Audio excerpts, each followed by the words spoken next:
all of those friends who've missed you, missed your company meeting over all these years that you've dedicated to the city of Gainesville and all of our neighbors. We'll go ahead and so Helen, thank you for your service. I will miss you, Clerk, but I know that I'll hear from you. And so until next we speak, thank you.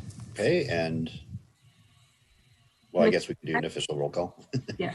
Commissioner Warren? It's been an absolute pleasure to serve with you over these past 3 years. You know, I was first going to say to work with you as a commissioner. Commissioner Johnson? But serve is definitely the more proper term here. Simmons? What you're doing, what all of us are doing, but you have really set the bar in providing a public service as a commissioner. You're everywhere where work needs to be done. It's never been anything hollow for you. And, you know, I am here. Okay, we've got a full complement. Thank you, everybody, for joining us. Madam Clerk, next item. Your first term as well. And it was never just a job for you. This has always been honestly about public service. The first item is the adoption of I can't say how much I appreciate that, not only as and in lieu of an invocation, we will observe a moment of silence. As a resident of this community, like to keep two things in our minds tonight as we observe this moment of silence.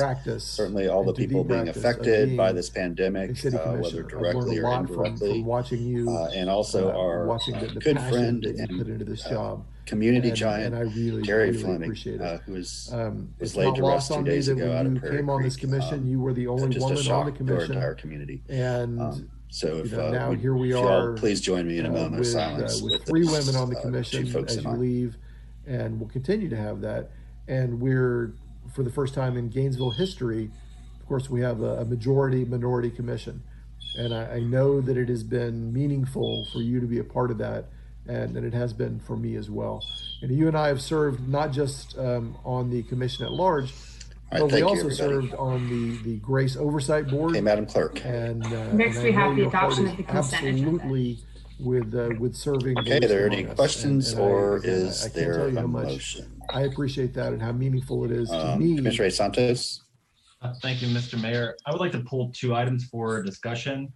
CA3 election dates, and then CA9 a strategic plan workshop.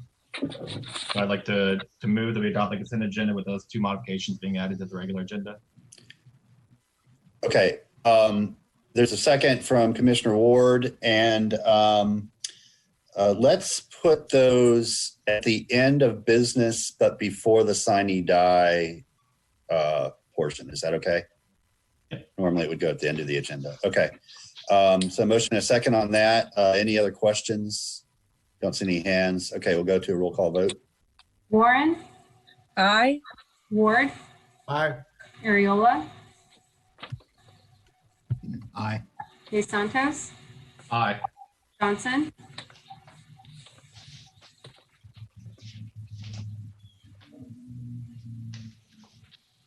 Simmons? Aye. Poe? All right, that motion passes unanimously. And Marie, you're going to need to, when I call on people, I think you're the one that has to click off their hand. Yeah, there we go. And then it should queue them up for me well. Okay, thank you, everybody. Up next, Madam Clerk. The adoption of the regular agenda. Okay, are there any questions, or is there a motion? Commissioner Ward. Thank you, Mr. Mayor. I move adoption of the regular agenda with the addition of the 2 items that we just removed from the consent agenda. Second. Okay, there's a second from Hayes Santos. And I'm sorry, I didn't ask for public comment on the adoption of the consent agenda. I apologize for that. That was not intentional. So Larry, do we have anybody that would like to speak to adoption of the consent agenda or the regular agenda? We actually do, Mayor, have somebody for the consent agenda. So okay, if you'll stand by. Oh, good. Yeah, I'm sorry. Yeah, absolutely. I apologize for that. No, that's okay. So if you'll give me just a second, I will go ahead and take our speaker for the consent agenda here in just a minute. I just need to communicate with my colleague, and then we'll get that on the air. All right. So I'll be taking this should be Mr. Nathan Scopp to speak on the consent agenda. Mr. Scopp. Yes, good afternoon. I had a question regarding the adoption of the consent agenda, which I think has already been approved without hearing for public comment. I could be wrong, but I think that motion already was made and I was on hold. But my concern related to the adoption of the consent agenda is on the RTS item. There was an EEO audit performed. The agenda narrative talks about minor discrepancies and nonconformances. I think that the commission should take a look at that to the extent that if you look at the document that was provided and the EEO item, there was no, in terms of finding of a discrepancy on items 2, 18, 40 through 46, 48 through 55, 59, 63, 64, and 66. And I think it's incumbent upon this commission, if it wants to take its role seriously, embrace equity and equal opportunity, not to bury this into some backup information on a consent agenda item and rubber stamp it. I think your job is to manage a city. There's been numerous audit discrepancies, numerous audit findings, and you guys don't spend the time to even have a public discussion from the dais about those items. You just say, oh, they're minor, and let's go on in life. And that's why we have a lot of these problems with the city, systemic fraud, theft, and waste. And you guys don't seem to care about any of these items. So that was my concern. I'd ask that be removed from the consent agenda item and discussed on the regular agenda. At least this commission would feign some interest in having a discussion about numerous discrepancies on the audit rather than just rubber stamping them and saying, oh, these are just minor. But I would hope that you guys would have a better interest in improving local government and correcting deficiencies and findings. Thank you. Larry, were there any other callers? Mayor, we don't have another caller related to the consent agenda. We're going to check on one caller who called in with general comment, and so we're just going to see what her specific topic was, but you can proceed, sir. Okay, thank you. Okay, y'all use your raise hand buttons. That's what I'm doing. I'm raising my hand. Did you have a question? Yeah, there's a little button at the bottom of your screen. Not on my screen. I have to pull something down in the window from the iPad. Yeah, I would like to be able to have Ms. Bigby look at that item about the RTS and report back to us if we could have that on the regular part of the agenda. If she has an opportunity to have looked over that to address the questions that came up and just to be able to give us the assurances that everything's in order or not. If we could pull that item. Okay, thank you, Mr. Manager. I was just going to comment, there's not an audit attached. It's a checklist that was used in preparation of the submittal to the federal government, the FTA. So not an audit, a checklist, and certainly the commission can take whatever action it likes. I guess what I would be wondering is if those items that are missing that the citizen referred to are of a concern, or if they are items that it's okay to turn in this form back to DOT without having it completed. Again, if there's, and I think I'm hearing that from you, Lee, that as it is being submitted is not of concern, that we're not leaving out something that's important. I believe that is accurate, and you certainly could ask your EO charter as well. I believe she would concur. Okay. Ms. Marshall, would you like to add anything? Yes, it's actually, Mr. Mayor, members of the City Commission, Tanisha Marshall, EO Director. Yes, those are actually completed. We've worked with RTS on a couple of occasions to get those documents completed.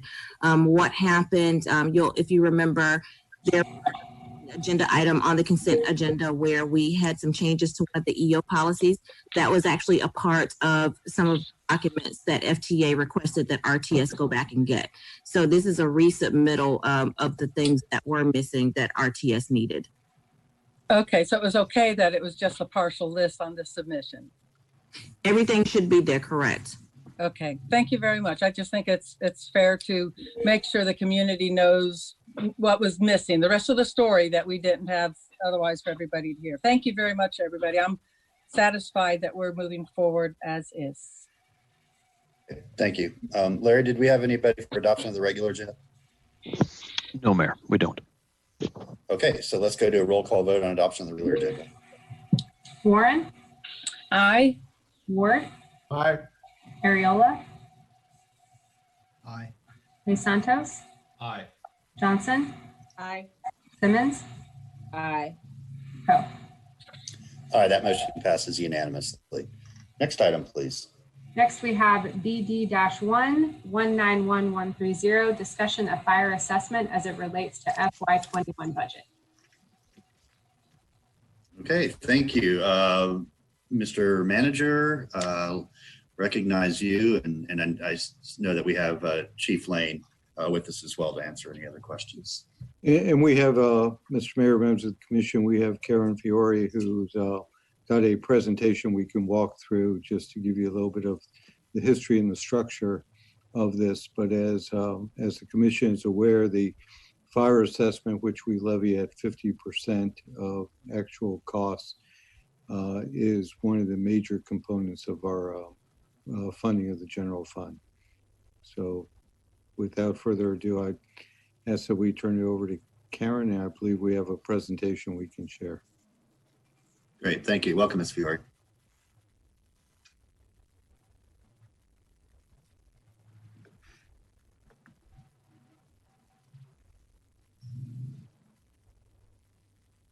Ms. Fiore, we got you?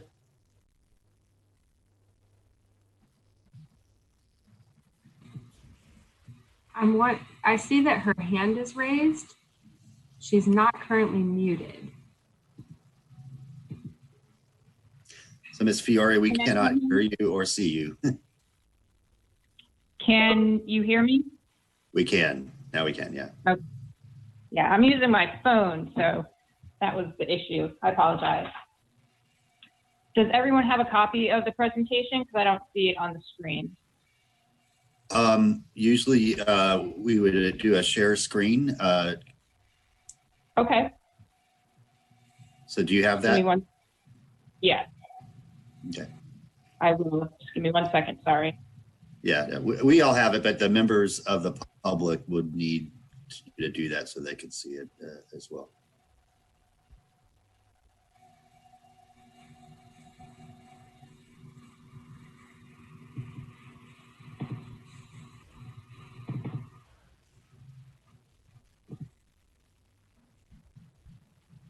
Also, this is the clerk. If the presentation is the same as the one in the backup, the PowerPoint, then I can show it.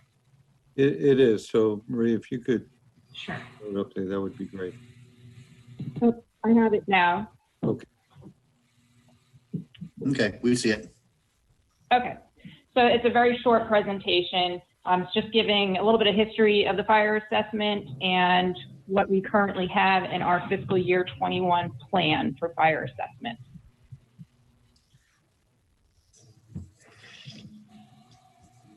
So in 2019, the government service group did an analysis, and based on the 5-year average, the budget was a little over $17 million for fire. This $17 million does not include any total reward adjustments or merit increases. So this number is actually a little low now. We calculated the fire assessment to cover 50% of the cost for the fire protection. Currently, this is at $133 per factory fire protection unit, which is going to bring in roughly $8.4 million for fiscal year 21. As many of you know, we started the fire assessment in 2011, And when we started that, 50% at that time was at $78 per factored fire protection unit. Then in fiscal year 18, we increased that to 101. And then in fiscal year 20 is when we went up to 133.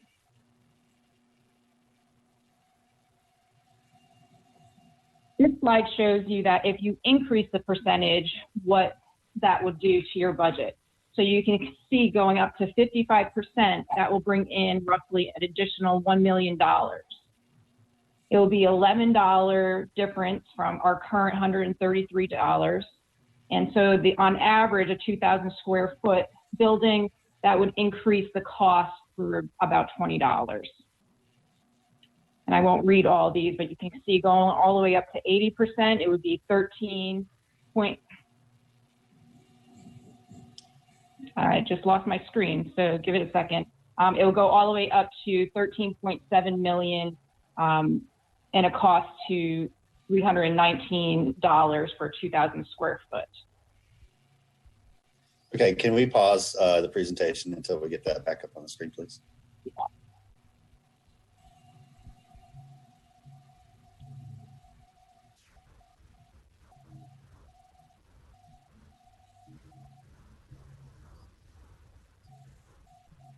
It's trying. And I don't have the option of doing a chat. Like when the presentation was being discussed, the only thing I could see was the interpreter, which was great, but I wasn't getting to see the presentation at the same time. Mm-hmm.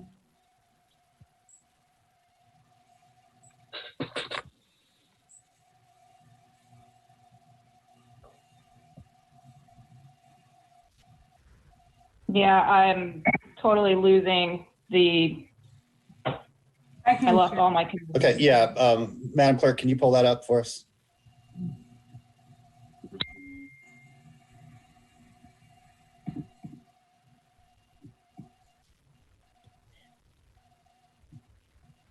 So I can't see it, so just let me know when that slide is up on the screen. Can you remind me which slide? Yeah, we're on slide 6 now, Ms. Fiore. Okay. So you skipped slide 5 if you want to just go back. I just wanted to remind everyone that in fiscal year 18, the commission approved the SAFER grant, which includes 17 firefighters. And you can see on the screen there that it was a 4-year grant, and each year it was a different amount to the general fund. So for fiscal year 20, we had $267,000. 21, it went up to $45,000, and 22, it will be fully in the general fund, and it will be an additional $240,000. Again, this is going to add to that total accessible budget that is right now is not included in that 17 million that we were talking about. And if you go to the next slide on slide 6, just a couple of reminders. This is a second year of a 2-year budget. We're still really early in our budget cycle. We're working through that right now. The fiscal year 21 approved plan will have some adjustments to it on the revenue side and expenditures. As everyone knows, the COVID-19 has some impacts to the general fund. And we have not yet finished vetting through all of the departmental increments. And if you move to page 7 or slide 7, what we're asking from the commission today is what % of the accessible budget would you like to see in the fiscal year 21 budget? Again, we're at the 50%, the $133, which is going to bring in roughly 8.4 million. That is currently in our fiscal year 21 proposed budget. And then the last slide just gives you dates on our next meeting. Yeah, very good. Thank you, Ms. Fiore. Mr. Feldman, I see you have your hand up. I do. I just want to emphasize again, as Karen pointed out, when we talk about 50%, it's not a true 50% at this point because we don't have current salaries which have been adjusted because of the collective bargaining agreement and the total rewards, nor do we have the full reimbursement or match requirements, rather, of the SAFER grant from a few years ago. So the base budget that we're looking at is lower than the true budget on there. But at this point, we're not recommending a change in the 50% threshold unless the commission wants to look at that. But you may wish to consider asking us to true up so it's 50% of the current budget versus the budget from 5 years ago. Okay, I understand. Thank you both for that. Commissioner Simmons. Thank you, Mayor. So, Mr. City Manager, you indicated that the base budget is lower than what we're looking at. Do we know the true budget, or when will we have an idea of the true budget? We can certainly give you that number when we meet next on May 14th. Okay, thank you. Thank you, Mayor. Yeah, thank you. Ballpark, though, it's going to be at least $1 million more, right? I mean, a little over 500 for the SAFER grant, and then between normal merit increases and total rewards for an entire department, I just have to imagine but I don't want to throw a number out there, I guess. Yeah. But I would be surprised if it's over an additional $1 million. Commissioner Hayes Santos. Thank you, Mr. Mayor. I'm comfortable going with the 50% of our, I guess, whenever the real budget is there. But when it comes down to it, kind of, I mean, as now, we kind of can narrow down. We in essence need to set the high bar, and then we can always go lower, correct? We can't really go higher.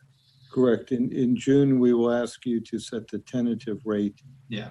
And you could always go down from that.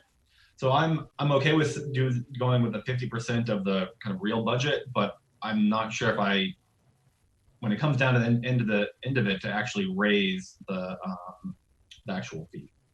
Thank you, Mr. Mayor. Thank you, Commissioner Wolf.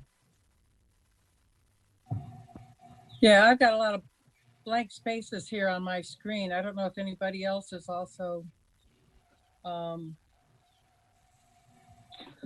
looking at this with what we're talking about, that the 50%, what I'm understanding, 50% of this year's budget would be more than when we started with the SAFER grant. So that's moving in the right direction. And I just feel that we need to be able to have in the room at the same time with these budget discussions, how one lever is going to adjust to the other levers in the same room in the same point of time. It's just, in my experience, it's been that we have these discussions isolated from how's that going to affect the general fund transfer, how that's going to affect the property taxes,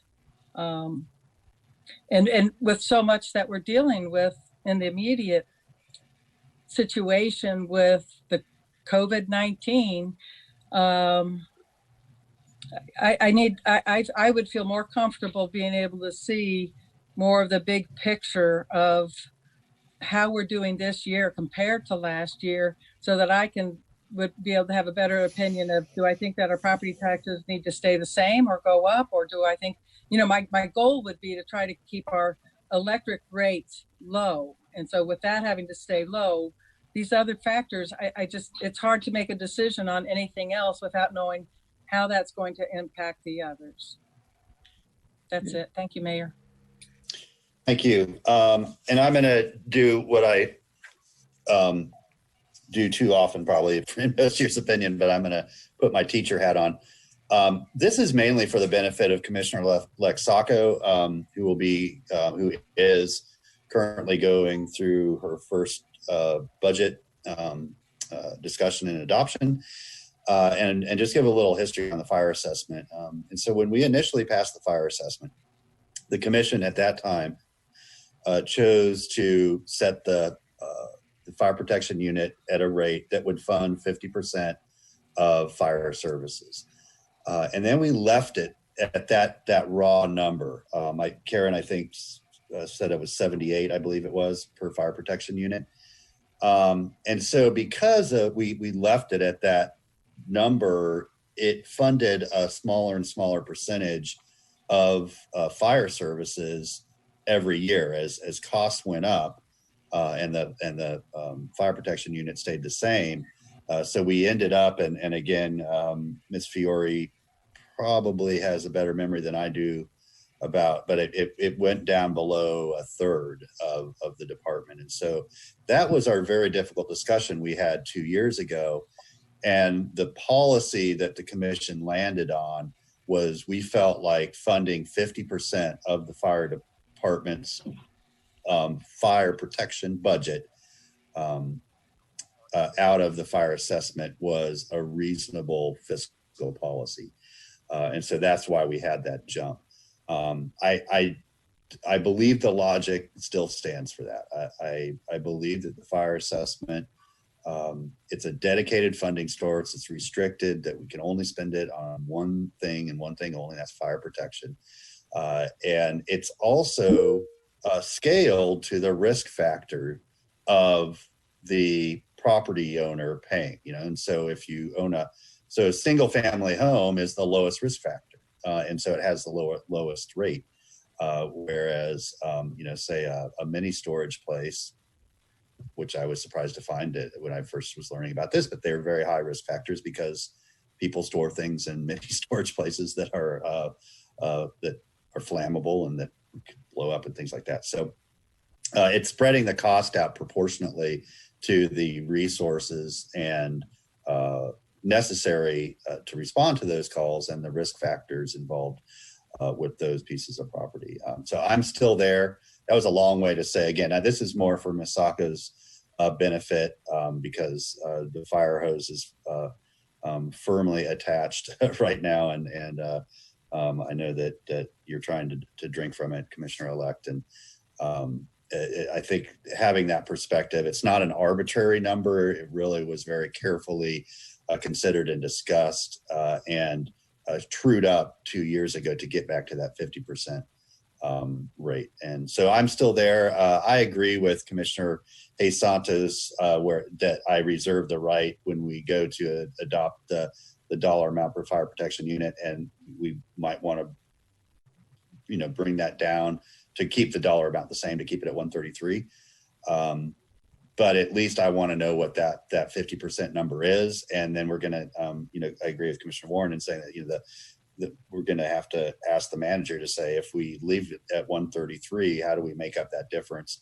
The answer is probably going to be, through property taxes and having to make that trade-off. So, but those are good questions to ask and good information to have. So, as far as direction to staff, I'm very comfortable sticking at that 50% of the actual budget that the manager and the fire chief will be preparing for us.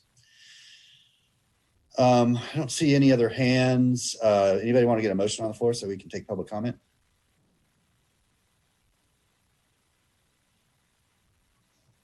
Can we take this the share screen down? I think we're good on that. Mr. Feldman, not for a motion, I presume, but for some more information. You're muted, Mr. Manager. Sorry, I don't think we actually need a motion. This was just discussion information, and we'll have more discussion as we go through the budget process in our next meetings on the 14th. Okay, very good. Okay, now, Marie, I can see, well, let me just try something here. Yeah, I've got the interpreter full screen. I did not do that on my own. Okay, let me see if I can.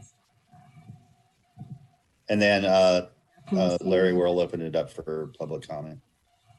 I believe he does have a comment, a caller. Yeah, Mayor, we do have one commenter standing by on this item, and it's Mr. Nathan Scott. Mr. Scott, please go ahead. Yes, good afternoon, Mayor, Commissioners. Nathan Scott. I want to speak on this item. As the Commission's aware, the Commission increased the fire assessment fee by 33% last year on top of a 15.64% property tax increase.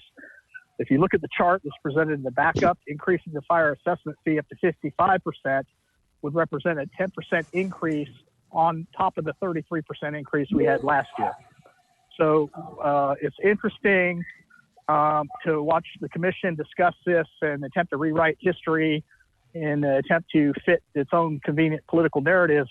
But the only problem is some of that and a lot of being said isn't what's true. It's not supported by fact. So again, I would ask the commission, in light of the economic situation, in light of the hardship that this commission imposed on the citizen taxpayers of the city of Gainesville by refusing to cut a single penny of its own spending last year and imposing a 15.64% property tax increase, 33% increase in fire assessment fee, and nearly a 10% increase in the GRU electric system revenue requirement. You guys need to hold the line on some of these increases and live within your means. I mean, we talked about drinking from the fire hose. I didn't know Kool-Aid was being served, but stop drinking the Kool-Aid and start taking the sharp pencil like Commissioner Warren says to some of these budgetary items and hold the line. So I hope that it will be kept the same at $133 per unit or reduced from that, because again, 33% increase last year was a tough pill to swallow for a lot of people. So again, I hate to be critical. I try to be positive, but this commission has a spending addiction with taxpayer money, and somebody needs to hold them accountable. And I'm completely fine with pointing out the obvious to the commission that seems to be tone deaf in terms of fiscal responsibility. Thank you. Larry, do we have any other callers? No, sir, Mayor. Okay, very good. Marie, I for whatever reason, I don't know if this is for everybody else too, my full screen is whoever's talking at the time, either the interpreter or right now it's just Larry's name, instead of having the gallery view of everybody. And that's not something I did for my end. Are you seeing it now? Now Mayor, I see you. Mayor, if you hit to the top right, where there's like a little gallery view button, do you see that? Yeah, I do. Click that. Oh, okay, it's back. Yep, thank you. Thank you. I am going to be turning 50 soon. Anything technology challenged. I have a defense. I have a justifiable defense now. Okay, well, thank you all for that discussion. Oh, I'm sorry, Commissioner Ward, I do see your hand up there. Thank you, Mr. Mayor. It would be helpful, I think, rather than just talking about the percentage of last year's increase, if we could get the dollar value of the average of the per unit increase. And I'm not sure if, Mr. Manager, you weren't here last year, but if we get somebody from perhaps finance to remind us of what that dollar figure was per unit, as opposed to what may or may not be a really representative figure to work with. So I think Commissioner Simmons asked for some information, Commissioner Ward, and what I would like at our next discussion, Mr. Feldman, is the sort of one-to-one trade-off of fire assessment versus millage, if we're trying to make a decision between those two. We will provide all three. Okay. Commissioner Ward, do you have something else? Yeah, Mr. Mayor, that will be important for next time. But for now, I want to set the record straight that, 33% increase was not hundreds of dollars per taxpayer. We're talking about $1 or $2 a month is what we're actually talking about. And I think it's important to set the record straight now rather than just leaving that hanging out there.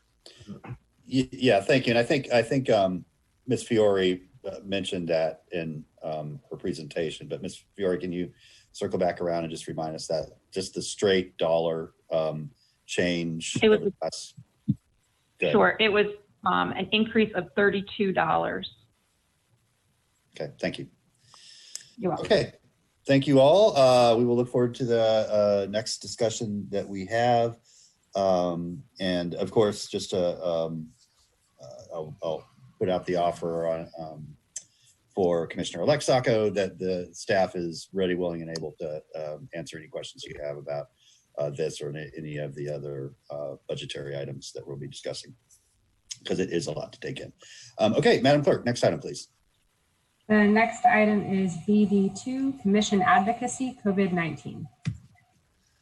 Okay, thank you. I've actually been looking forward to this discussion for weeks now, and we just kind of kept running out of time.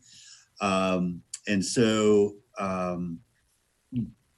the idea here is that we would I would like to get your input on potentially assigning or allowing each of you to choose an area of our COVID-19 response that you want to work with staff and focus on, and then be able to report back to the commission.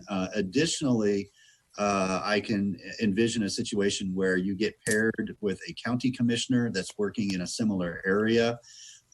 So we know what each other are doing. We're not replicating efforts, but we're also not letting things sort of fall through the cracks that are important.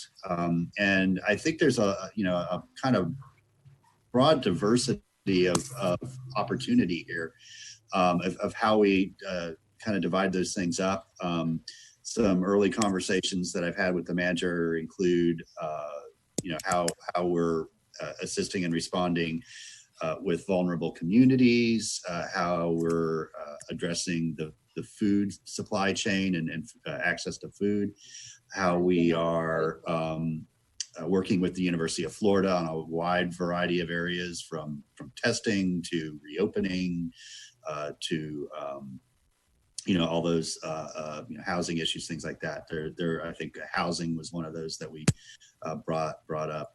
But I think we're also open to hearing, like, if there's an area that you feel is important and that you would like to be the champion for. We'd like to hear that too, and then that would allow us to figure out, staff liaison, and also reach out to our partners across the street who are doing this as well. So that I'm going to keep it brief and simple with that. And Mr. Manager, did you want to add anything at this point, or would you rather hear from the commissioners first? I think the commission would be appropriate. Okay. So I'll just take you from in the order that I see you, Commissioner Hayes Santos. Thank you, Mr. Mayor. I think it's an interesting idea, but I have worries about it because it's not really our form of government. And then we have commissioners who might be telling employees what to do. And I guess I'm worried about kind of that interaction. And I think that kind of goes against our form of government. So I don't know exactly what you mean by staff liaisons and being kind of in an area. I mean, I'm just worried that it will cause issues down the road because commissioners can't tell people what to do or do things on their own without the full commission.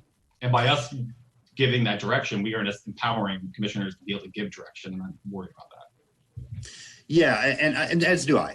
It's an important point to consider. I think that we can put in some safeguards and firewalls to make sure that doesn't happen.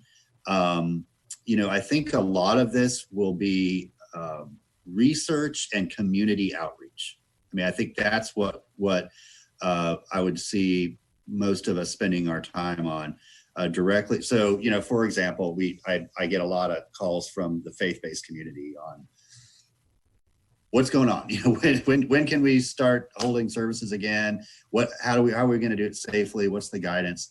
And so being able to work with folks directly with them, so they know that they have somebody at the city that's sort of that liaison. But yeah, we're gonna, and I think we need to hear from the charters and to look at how do we ensure that we're not exceeding our responsibilities and duties as defined by our city charter, and certainly that we're not directing staff as individuals. I think this is more about bringing back suggestions, policy recommendations, and information to the commission in order to take action, and then being able to engage with a very particular part of the community in a very particular area, so they know that they know they have somebody that they can work directly with to move these things forward. So yeah, I absolutely share your concerns with the other part of that.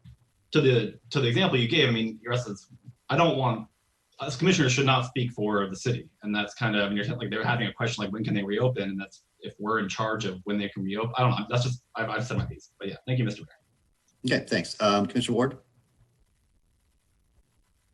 Thank you, Mr. Mayor. I love the idea. Yeah, there are concerns, as there should be with anything that's new and different.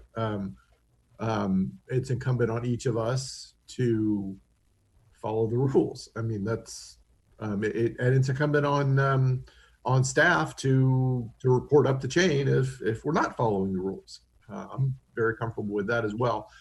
But I think there's an opportunity here for us to more actively reach into the communities that we are most comfortable with, and to leverage the relationships that we've built. We all have unique relationships with different parts of the affected community citywide. And I think this is an opportunity for us to leverage those relationships and make some really good things happen, rather than being on the sidelines of this whole thing. I'm excited about being able to play a more active role in at least communicating back and forth from the commission to the community, whatever specific area you and the manager think is appropriate for me. There are lots of areas I'd certainly be willing to work in. You know what my activism is and what my work on the commission has been, and I'm happy to work in any area.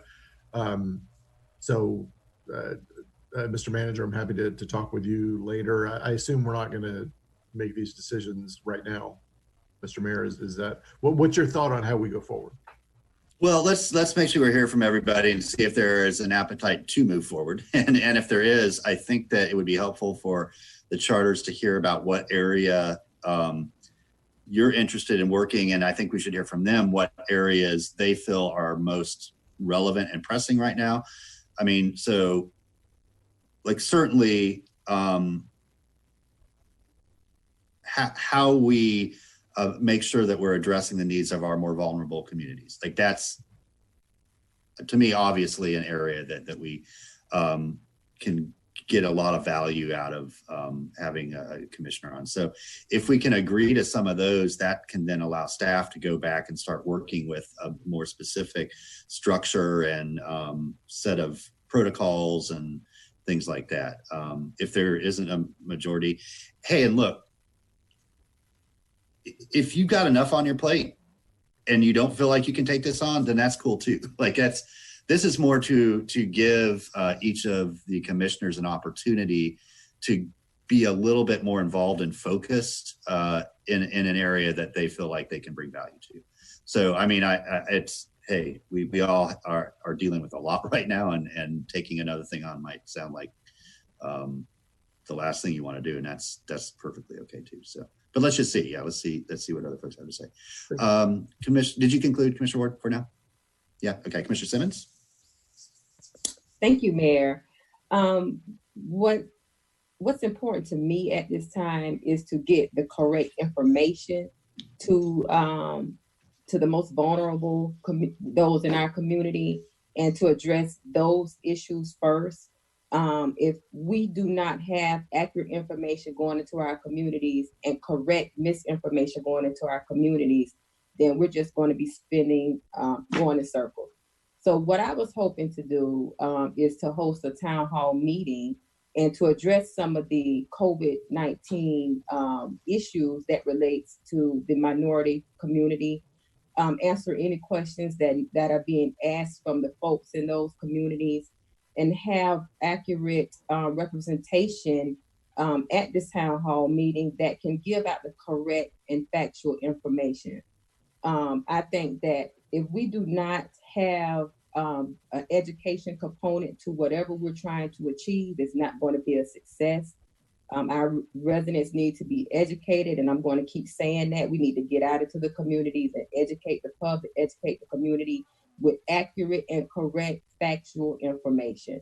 So right now, my priority is to host a town hall meeting to get that information out into the communities. So that's what I'm wanting to do. Thank you, Mayor. Yeah, excellent. And I couldn't agree more. And I think that is another opportunity with this plan, as such as it is that, what community engagement looked like 3 months ago is not what it looks like today. It's so much more challenging. And so being able to focus that engagement with the resources and the message and things that are more effective, that's going to look different for our vulnerable communities versus the business community versus the University of Florida. And so being able to tailor that communication outreach and engagement, I think is also important. So yeah, and my understanding is that staff is working with you on getting that set up. So I'll look forward to hearing more about that. Commissioner Johnson? Oh, I'm sorry. Go ahead, Commissioner. You weren't complete. Okay, I'm sorry. And I just wanted to just reiterate that, we cannot put this on the back burner. The quicker we do this, the more lives we can potentially save, and time is of the essence. I think we're right now, we're playing catch up, and we need to be consistent with this. And the sooner that I'm able to get this message out with the team in place, the better off it is for our vulnerable community. So I'm just thank the commission for allowing me this opportunity to reach out into the communities and share the information that's important. Thank you, Mayor. Excellent. Yeah, thank you. Commissioner Johnson. Thank you, Mayor. First, I'd like to say, Commissioner Simmons, that's an incredible idea. I'm so happy that you're doing that because, the way that this is affecting communities of color, specifically Black people, is much different than it's affecting other communities. So I think it's really important that you're doing that work. So thank you for that. Two, if we do decide to do this, I have two specific areas that I have an interest in, and that is one, the food response for economically disadvantaged folks in Gainesville, and also how we are dealing with our homeless population. So those are two specific areas of interest that I have. Thank you. Great. Thanks for offering that. Commissioner Ariola. Thank you, Mr. Mayor. I've been taking some notes. This has been a good conversation so far. Initially, I would say that I think no matter how you want to go about this, Mr. Mayor, I think that you could I think each commissioner can come up with, as Commissioner Simmons said, she wants to focus on information. I think each commissioner, rather than, focusing on, for example, one policy area or one, we can focus on just one activity, what we want to be doing, and report back to the commission. That could be one way if not every commissioner wants to take a specific policy item. For me, I've been thinking in my own head about this question since you posed it to us. And while there's a couple of items like job retraining and public health, which was on my reelection platform, those are things I'd like to jump into. I do, those realms need a little bit more development in the municipal space, if you will. And so I would be a little bit, I'd be very interested in getting some guidance from some members of our government, but I'd also like to hear from commissioners on how we can even make those, policy objectives that we can attain. Because as we're seeing this week, the state and federal governments are going to give everyone the impression that things are going to start to return back to normal, and the local governments are going to have to be the ones who maintain the correct information and maintain the steady day-to-day. So, those are two areas that I wanted to work in. But I also thought maybe the best thing to do would be to right now, as Commissioner Simmons was saying, really working on that communication with our constituents. We've been, my office has been in contact with constituents from the very beginning. Sometimes we have good answers, sometimes we don't have answers for a lot of the questions that they're bringing. But I think if I'm a district commissioner, we have other district commissioners here, the at-large commissioners, have a larger territory that they need to be representing. But I would like if we commissioners had the resources available to begin handling some more policy construction for some of the bigger problems like the two that I mentioned, because if I were to say, assign me job training or assign me public health, there would be significant building blocks that need to be laid to begin making inroads. It's not so much a response as it is building a system that can handle the crisis that's going on right now. And that's a huge consideration. So, however you want to proceed with this, Mr. Mayor, I will, offer my full support, and to what degree that I can help to bring cohesion to that mission, you can sign me up. Thank you. Okay, thank you. Commissioner Warren.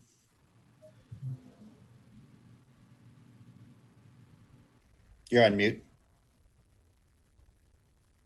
As a representative of the city on the continuum of care for the last 4 years since Randy Wells had been on it and his term expired.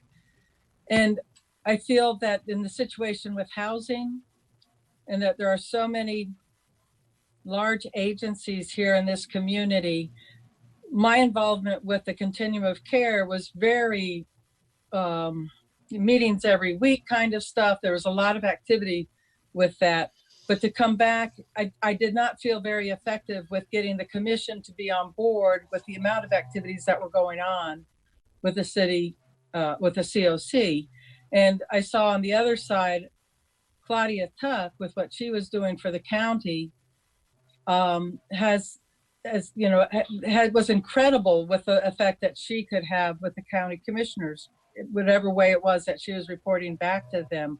And I would say that for the COC and the topic of the housing, I would suggest that we have a city staff person that is more involved with going to the meetings with the COC and the different county housing authorities and the Gainesville Housing Authority, because this is the time that we need to be focusing on the best full resources to make it shift. It's a solid rock that has not been moving for a long time, and to get it moving, we have felt that the COC has been able to get a lot moving in the community to talk about opening the doors for low-income housing. And right now with the COVID situation, with so many students and so many more vacancies than we've had in a long time, we just feel that this is really a time that we could have stronger relationships with the chamber and the business community and the department managers, but it needs a staff person, I believe, to be able to dedicate the time. And again, we need the resources for the research to be done. We have a wonderful housing department. And I don't know, I know they've just hired one person who's very dedicated to the cause, but this area, I feel we need to have, other than a commissioner, a city staff person with more dedication and responsibility in the conversation in the community than what we've had before. Thank you. Good, thank you. So what I'm hearing and what I'm kind of thinking at this point is that right now the immediate need is engagement and communication.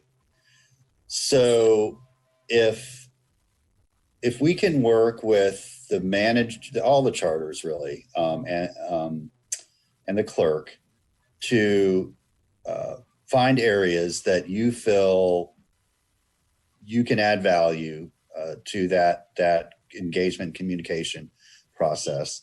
So, Commissioner Simmons, I'm hearing you mainly focusing on your district and vulnerable parts of our community. Commissioner Johnson, I hear you talking about food systems. Commissioner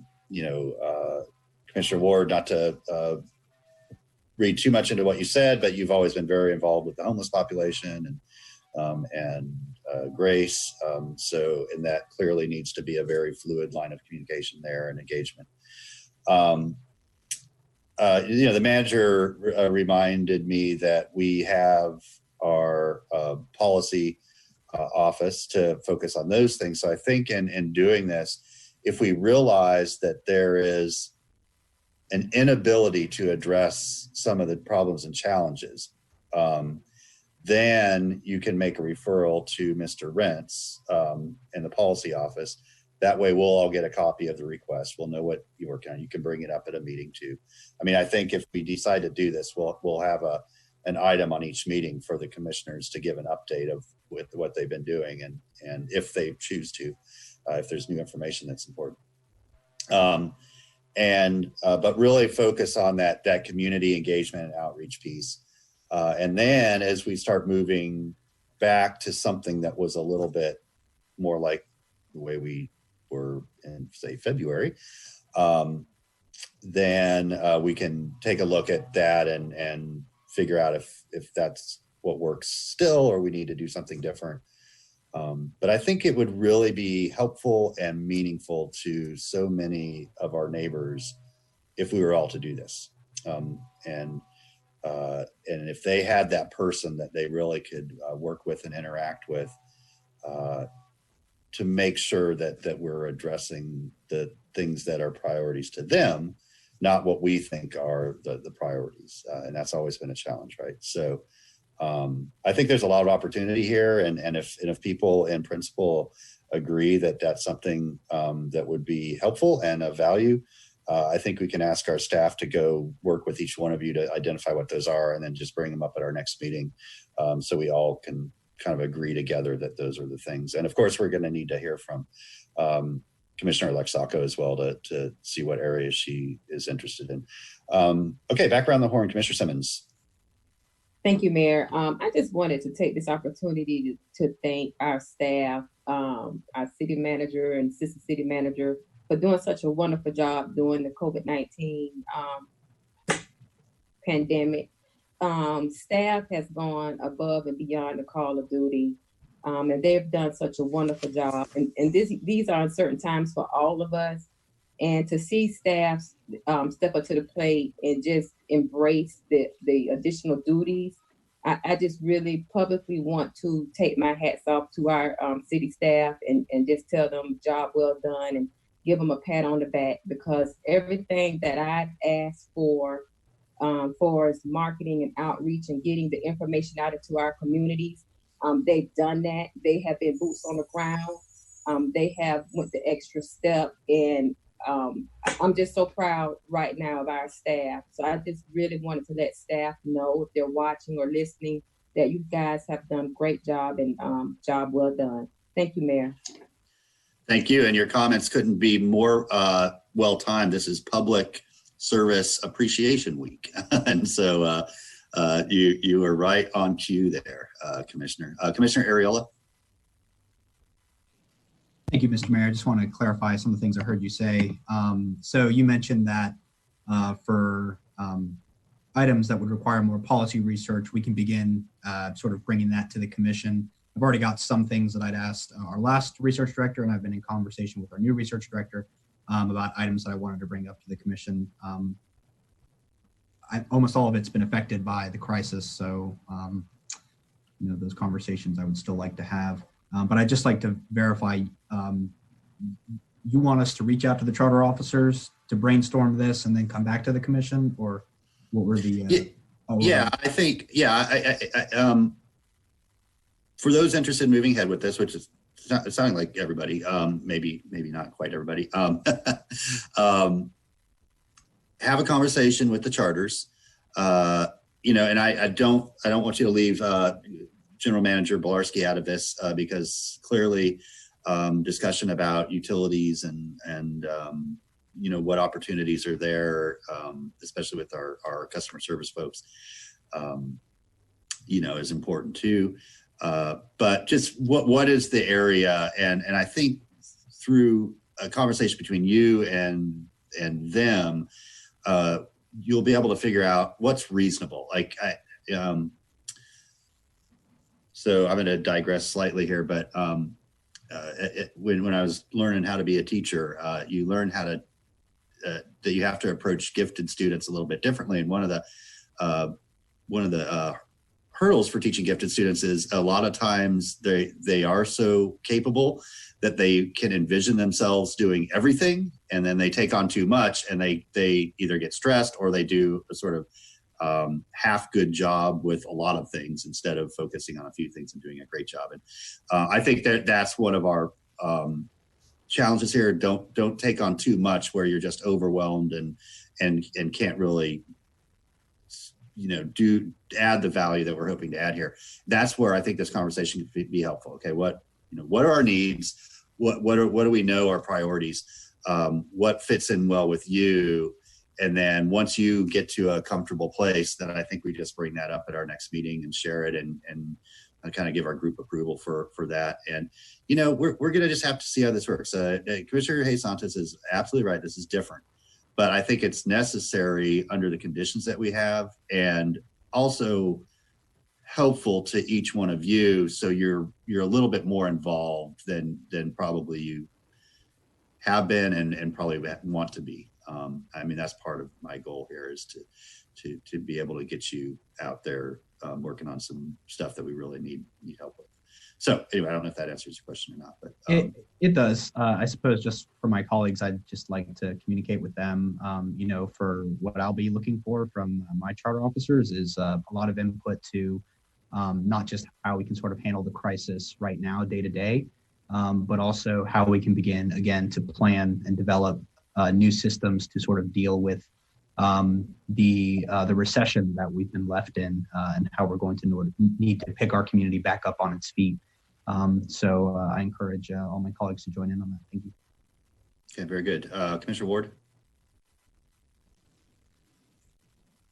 Thank you, Mr. Mayor. Couple things.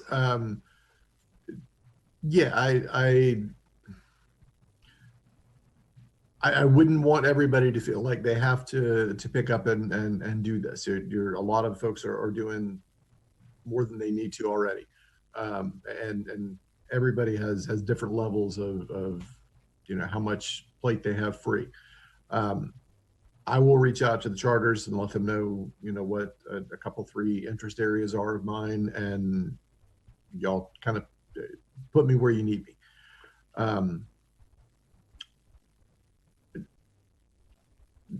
Going back to something Commissioner Simmons said in talking about being grateful for staff, I know we all are. It had occurred to me, and this is probably not the best place to talk about it, but I don't know what is a good place since we don't do commission comment. It would be useful and worthwhile, I think, for us as a commission to put an op-ed piece together for the Sun, specifically thanking the community, but more specifically the 2,300 workers at the city of Gainesville for what they've put into it so far, for their extra shoulder to the wheel action, both general government and GRU workers. I think it is incumbent on us to really put that out there as a commission. I'm not sure what the best way is to create something like that.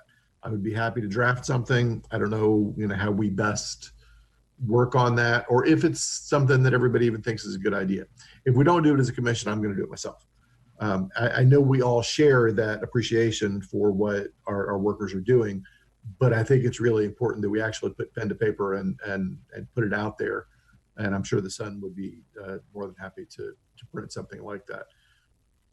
Just for thought, I don't know what the best way for us to all co-edit something like that would be. It doesn't have to be me drafting it. I'm happy to look at other people's, if somebody else wants to draft something, I'm happy to work with that as well. But I think it would be really useful and appreciated for us to do that. Thank you.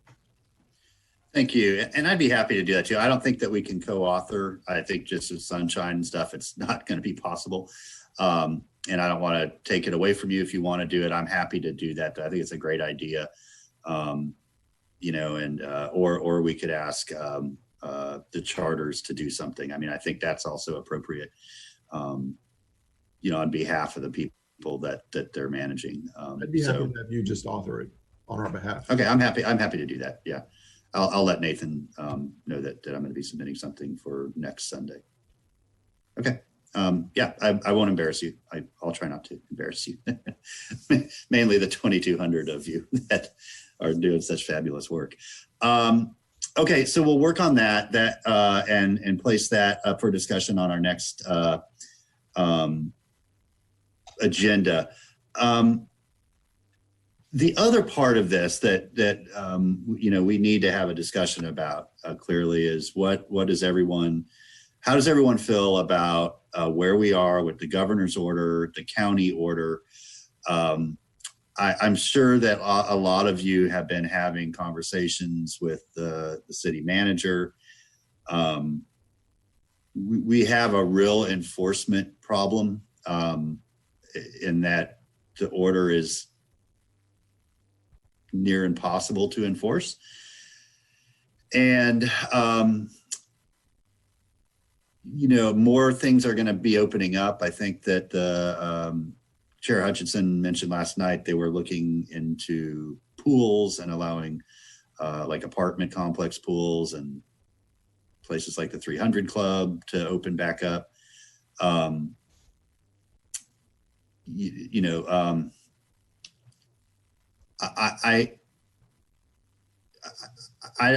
think we need to have a discussion. Is this where we believe we need to be? Were the phase one sort of standards achieved as things started to open up or not? We do reserve the authority right now anyway, as the governor's emergency order is written, to be more restrictive than the county or the state, but not less. And so, I know a lot of questions y'all are fielding are, why can't my business open? Well, because the governor says you can't open. We can't say things can open that the governor says not. But we certainly, if we wanted to address indoor seating at restaurants or other things like that, we certainly could. And I just want to take the commission's temperature and see if you're okay with where we are right now, or if you want to ask the manager to consider some other options. And again, it's, ultimately the city manager has the final authority on the executive orders that get issued.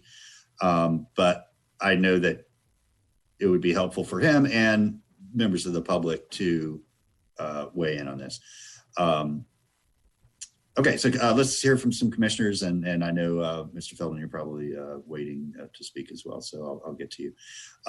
Commissioner Ward. Thank you, Mr. Mayor. So I want to speak directly to the mask order. I've been pretty clear in social media that I support what the county's done with that. I do want to be very specific that I don't want to see anybody go to jail over that. And I don't think that's anybody's intent. There have been a lot of people asking about it. I don't want to see anybody go to jail over not wearing a mask. The county's order includes health and disability provisions for mask provision.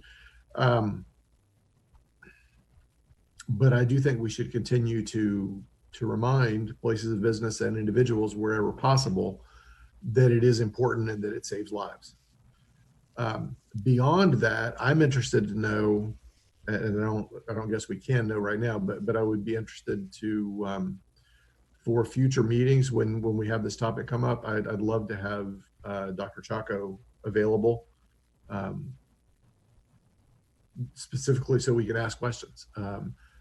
Because for the most part, my answer for any of this stuff is going to be, what does our medical advisor say? That's paramount to me.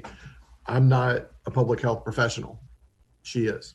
So I'm very clear that masks are a good idea and that social distancing continues to be a good idea. So the more we can promote that, the better. The faster we get back to the way we want things to be, I think, if we continue to do the responsible thing right now. But I would very much like, at every one of these sessions where we have an opportunity to give our input, I would like to be able to ask questions of the person who we've said is our medical professional. So thank you. Yeah, fair point. Commissioner Santos. Thank you, Mr. Mayor. To your point about the governor's things are going to change. He'll probably put out a phase 2 at some point. I think we probably should schedule, at least have it on the agenda every Thursday to discuss this, because I think it is going to change rapidly, and there may be to Commissioner Ward's point, I completely agree. I think we do need our medical expert here to be able to answer those questions. But I think it's important that we have that scheduled so we don't have to call emergency meetings, because things are going to change and we don't know what the governor is going to do. And it may not be the best fit for our community. For the facial coverings, I supported it as well. I mean, we supported it last week. I also think we should send a letter of thanks to the county as well for doing it. They've gotten some flack, but I went out yesterday to a few different places, and Monday the compliance wasn't very good at all, but on yesterday there was very high compliance. That being said, I think we should have, I think the onus should be on the business. I think that's how it's actually enforceable. How it currently is enforceable is we have to have a codes person, a police officer go in there and find someone without a mask and go ask them. That's not going to be enforceable. I think we should have our own draft order that puts the onus on the business, and we're able to, or have the city manager draft an order that has the onus on the business that they have to be that gatekeeper. I think it allows us to be able to properly enforce as we move forward. Thank you, Mr. Mayor. Okay, thank you. Commissioner Simmons. Thank you, Mayor. I'm also on alongside what Commissioner Ward stated earlier. We need to really do aggressive testing and tracking. And I think we need to really start having our medical professionals at our meetings to address some of these issues, particularly the Department of Health, Mr. Paul Myers. Maybe he can be that voice to give us updates on testing, tracking, where are we going, and what the data looks like. And I think once we have that data in place, we can make a better informed decision. I think that it's all going to go, in my opinion, it's all hand in hand.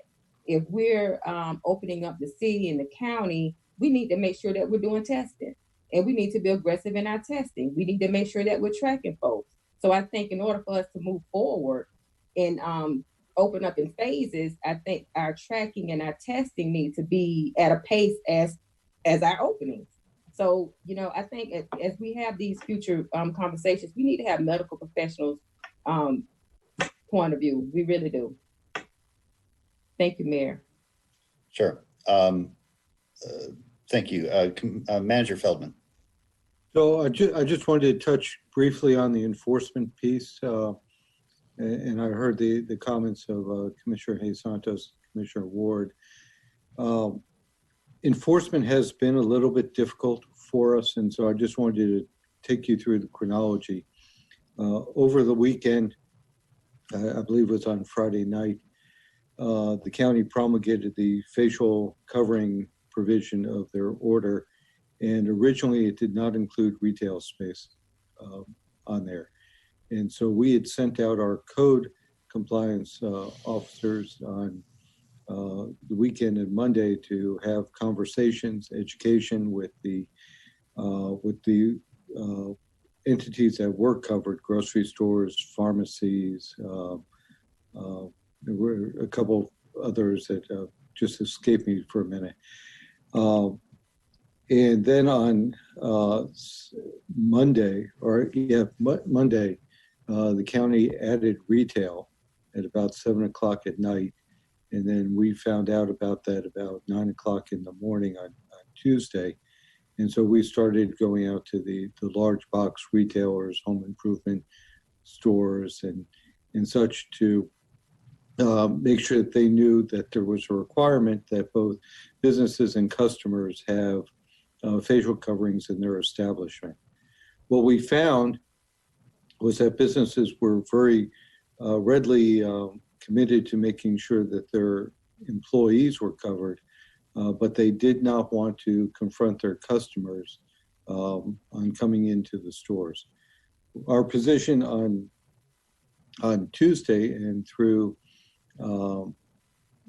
Tuesday afternoon was that we had the ability under the county order to compel businesses to ask their customers to wear masks or to bar their entry. Tuesday afternoon, we got advice from council that was not the proper way to interpret it, so we backed off. So the the enforcement at this point, it deals with businesses with regard to their employees. Individual customers, our interaction would be with the individual customer. Now, the county's orders has a civil citation provision in it. In other words, you don't get arrested, you get a ticket for not wearing a facial covering. Our municipal code does not have a civil citation provision in it. So our only enforcement ability under our code and the executive order is to prosecute as a second-degree misdemeanor. Now, we do not want to arrest people. We don't want to issue people notices to appear.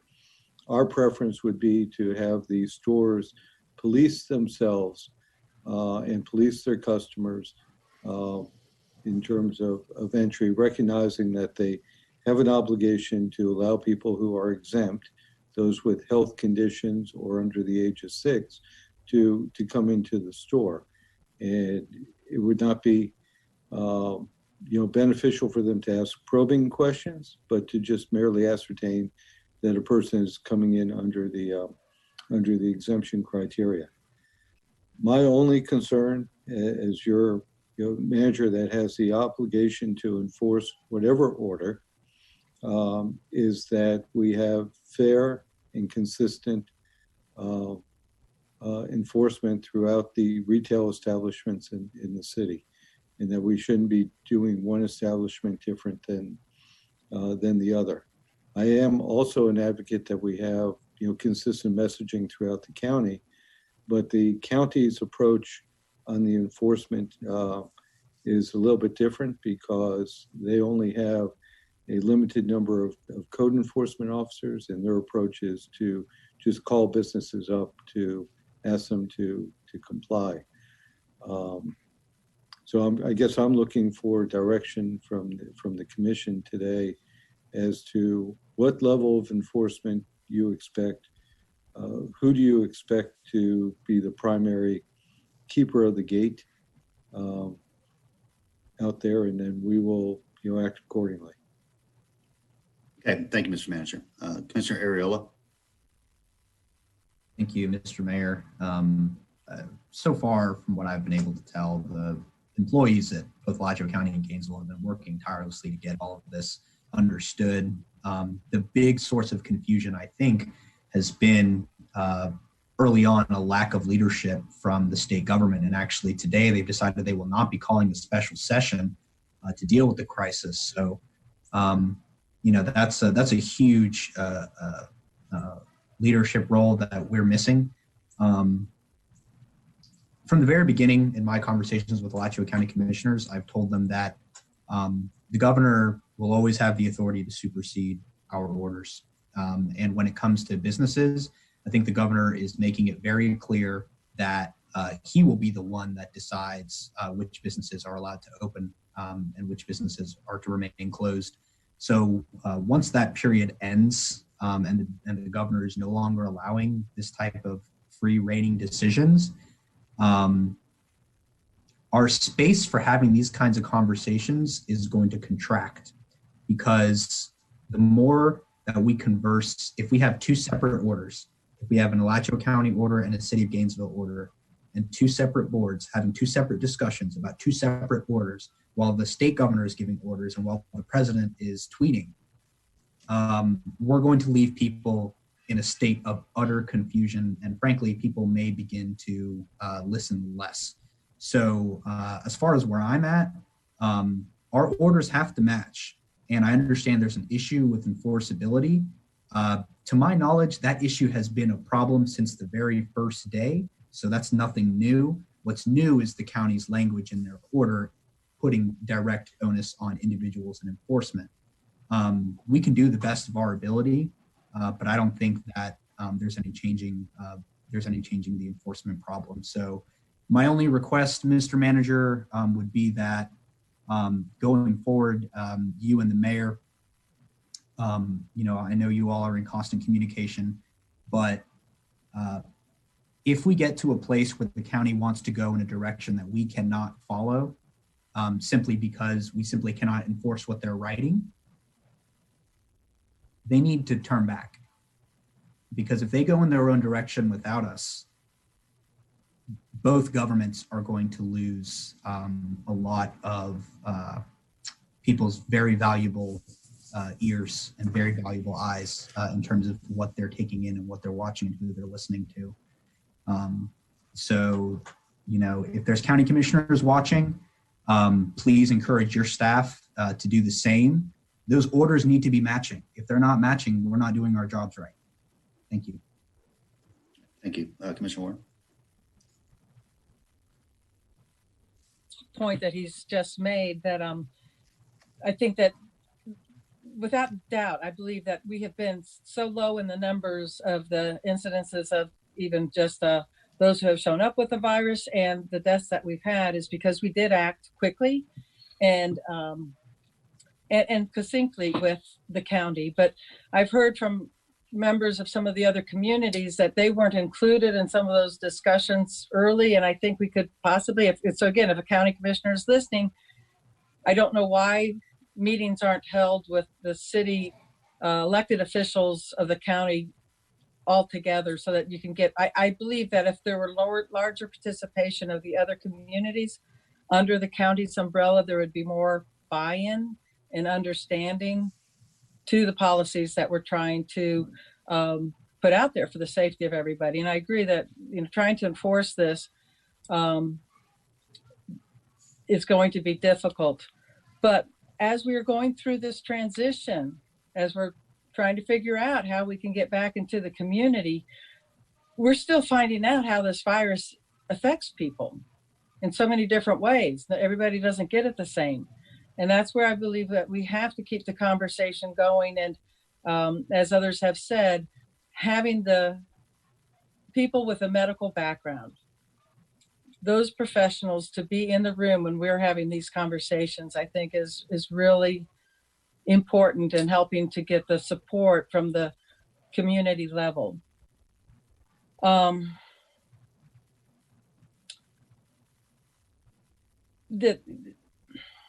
I would hope also we could have some business meetings with the large companies that are here, where your Publixes and the grocery stores, also with the consideration to have the business owners and the managers of these essential businesses that we all have to go to for our food and whatever services we're getting. I don't know who's coordinating the conversation with them, but I do believe that the more we have people getting together in the room to talk about the issues, again, we would have more compliance, I believe, with the businesses to at least protect their staff and employees, because I have heard many employees in different businesses concerned that their employers aren't supporting them for their safety. And it's always difficult if it's, you know, people are going to complain about being pushed at the law rather than even taking the time to understand the law. And if we're getting too much of that, to me, that's a signal that we have to find a better way to get the communication to the people who are our partners really in this safety and the continued health of every resident in this community, every neighbor in this community. So I would advocate for, if one type of meeting isn't working, you know, how do we get the chamber and businesses, who is holding the format for the business community, to advocate for them to take care of their employers as best as they can? Who's holding those meetings? Does City Manager Lee, do you know if there are?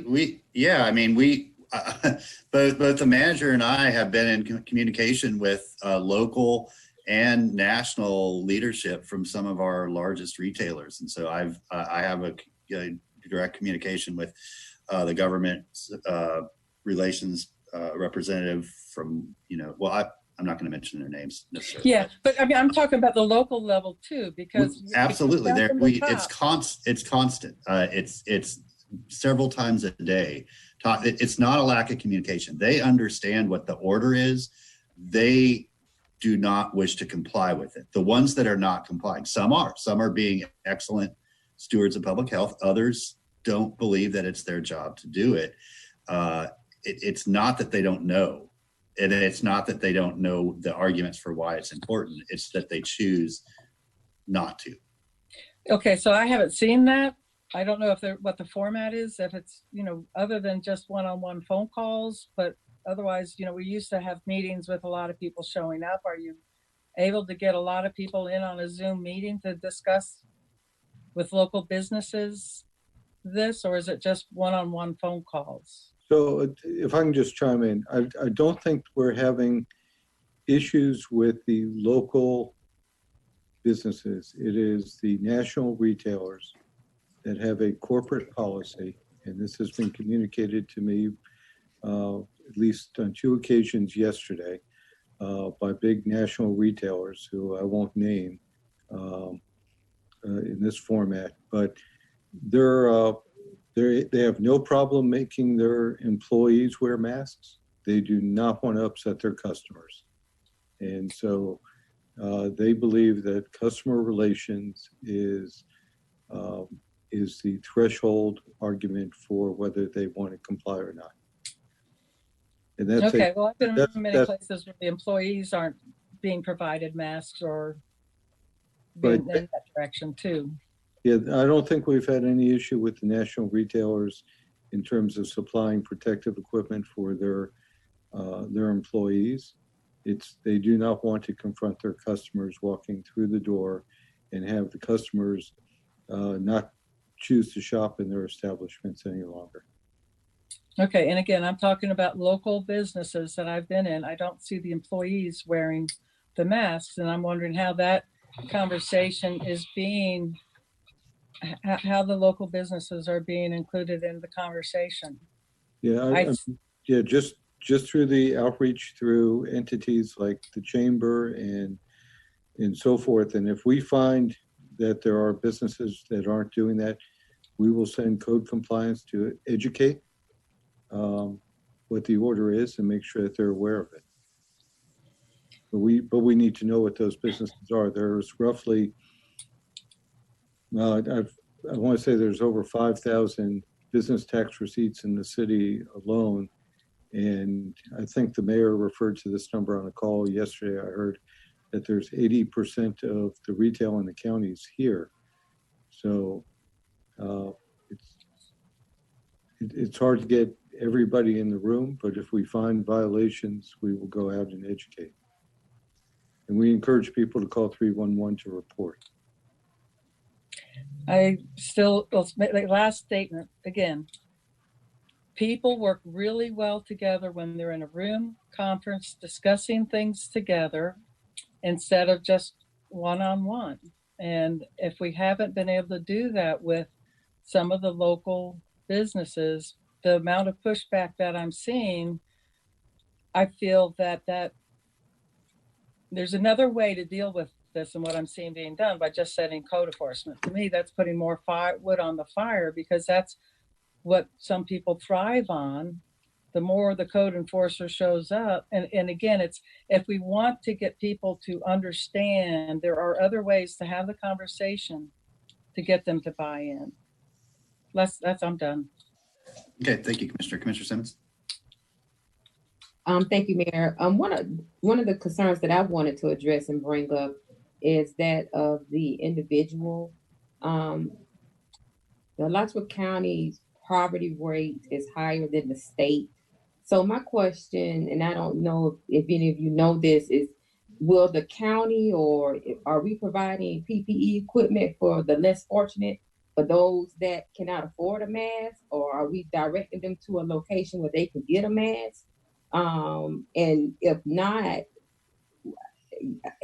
why not? And if we're wanting or having to enforce this ordinance, and you have an individual that just cannot afford a mask and have to go to the grocery store or go to Lowe's or Home Depot and whatever they may need, and they don't have access to a mask to purchase a mask, then what are we doing? I'm just trying to figure out how are we going to protect the vulnerable with this ordinance if they're not, to no fault of their own, if they cannot afford to abide by the ordinance.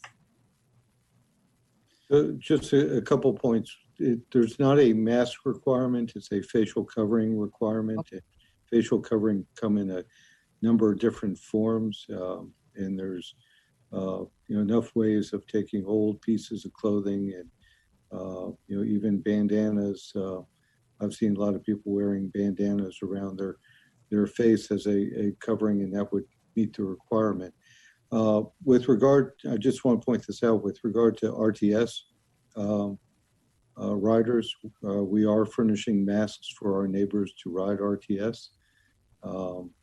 And so I think we have a supply that, at this point is sufficient for our RTS ridership, but that's also a requirement under the county's order as well, is that any rider of public transit needs to have a mask. So as the operator of transit, we are providing that. Likewise, I would think too that that is something that the business community can reach out and provide facial coverings for their customers, just as we are for our ridership, if they wanted to. So have the county done any marketing regarding this fact or reached out? Do we know, have they reached out to the business community and maybe suggested supplying masks for their customers? What are we doing to promote this? Or Well, what are they doing to promote this? Because we're simply enforcing it. So what are they doing to promote wearing, if that's the ordinance, to wear facial covering? And if that's not being marketed into our communities where people can fully understand what that means, then how do they know? Yeah, I can't speak to the county's marketing efforts. I mean, we're trying to do the best that we can with our neighbors, through our typical social media methods, and I think we've gone a little bit above and beyond in terms of with our public relations campaign on this, with Captain Quarantine and the signage and stuff. So we're trying every avenue we can to get the message out. But there's a lot of, with 80% of the retail in the city, there's a lot of individuals who come into the city and to shop and then leave the city to go back home. And city manager, our marketing team has done a phenomenal job, but you alluded to something earlier about a consistent message. That's something we need to have across the board if we're going to enforce these rules. That it needs to be a consistent message, and it also needs to be a consistent marketing campaign. So I'm not seeing that from the county side. I don't know what you all are seeing, and I am hopeful that we can get to a place where we're working together collectively to market this in a way that is consistent across the board, because it's not fair, in my opinion, to our code enforcement officers when they have to do all the footwork, which 80% of the retailers in our city. But I think if you have a consistent marketing campaign across the board, it just may alleviate some of the missteps that our residents or our business owners may have, and that may in turn cut down on some of the issues that our code enforcement officers are having. So I think we need to have a really a detailed and a deep conversation with our county commissioners on how we can work together in a consistent message as it relates to this ordinance, because it's not, in my opinion, it's not fair when we have to put our staff out and into the public and be faced with certain issues when it's not a consistent message across the board, when I think that we could alleviate some of the issues that we may be facing. So I'm wanting to have a conversation with the county. I don't know when our next joint meeting is, or what we're, I don't know if city manager, if you can have that conversation with them, but I think we need to work together on a consistent message across the board. So your next joint meeting is May 19th, and this is on the agenda for that joint meeting. If you just allow me 30 seconds to vent. I think, both the city and the county are on the same page that we don't like hearing, orders through press conferences because that gives us a minimal time to respond. But when it comes down to the municipalities here, we're getting, pretty much orders by email, sometimes after the fact, but most of the times after the fact. And that doesn't give our communications and engagement staff an opportunity to gear up and to respond. So all of a sudden, instead of being proactive in terms of our messaging, we become very reactive and have to, engage in a manner that we don't necessarily prefer to engage in because we don't have any time to gear up for it. I'm done venting. Okay, Commissioner, do you conclude? You do, okay. And I will, I will say that kind of depending on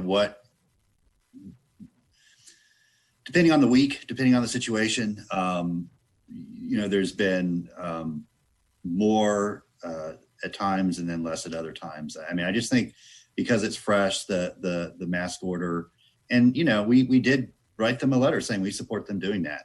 We were expecting and prepared for that.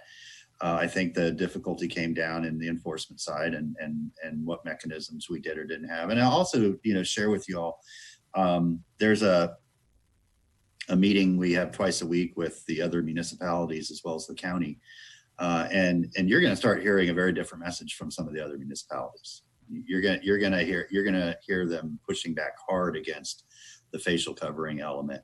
So there is going to be a split message out there. But what we have is what's in front of us. We have the order that we are obligated to follow and enforce, and we have the resources. We can continue to working on coordinating messaging better, and we will. But at the end of the day, they don't work for us. And that's the other thing, Commissioner, I wanted to share with you. We can certainly invite Paul Myers to come to these meetings. He works for the state, not us. And so if he doesn't want to or says no, then that's it. But Dr. Chaco does speak with him, and I think she can get all of the information that you're asking for from them and from UF, the people at UF that are working on this, the epidemiologists and the infectious diseases institute and all that. So yeah, I have no problem inviting him, but we would certainly want Dr. Chaco to be able to answer those questions because we know she can be here. And so, what I think work with the manager to make clear what it is that we want. I think we probably have a pretty good idea. You want testing numbers and what the contact tracing plan is and how we're getting out. And I will say, I'm sorry, I know I'm cutting in front of you a few here, but I will say that the one thing that's consistent in all the communities in Alachua County is they want mobile testing. They want the health department to get out to their community because some people can't come into Gainesville to go through the mobile testing site. So that is something they're starting to do.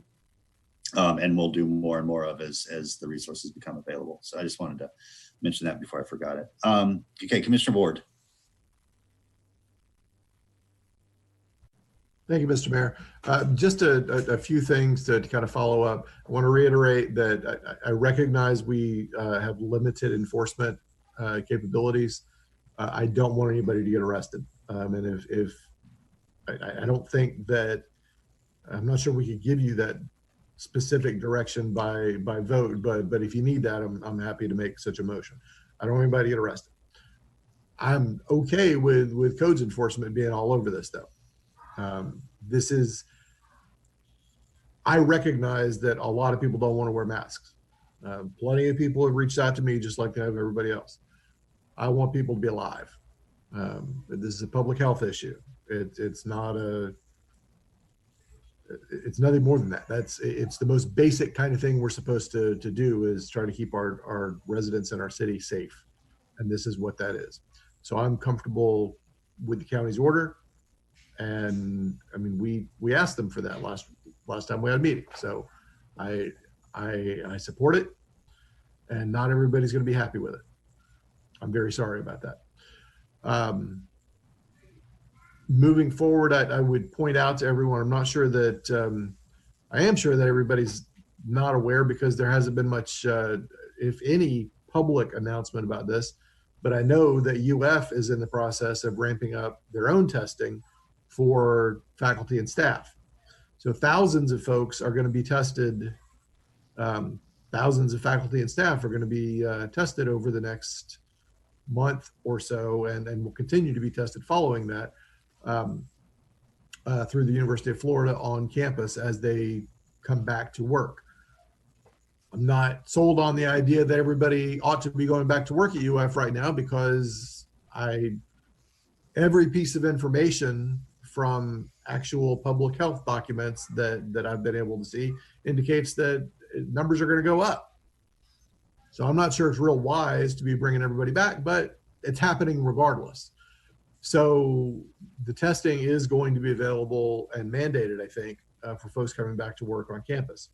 So that's a big chunk of our community is going to be tested through that mechanism.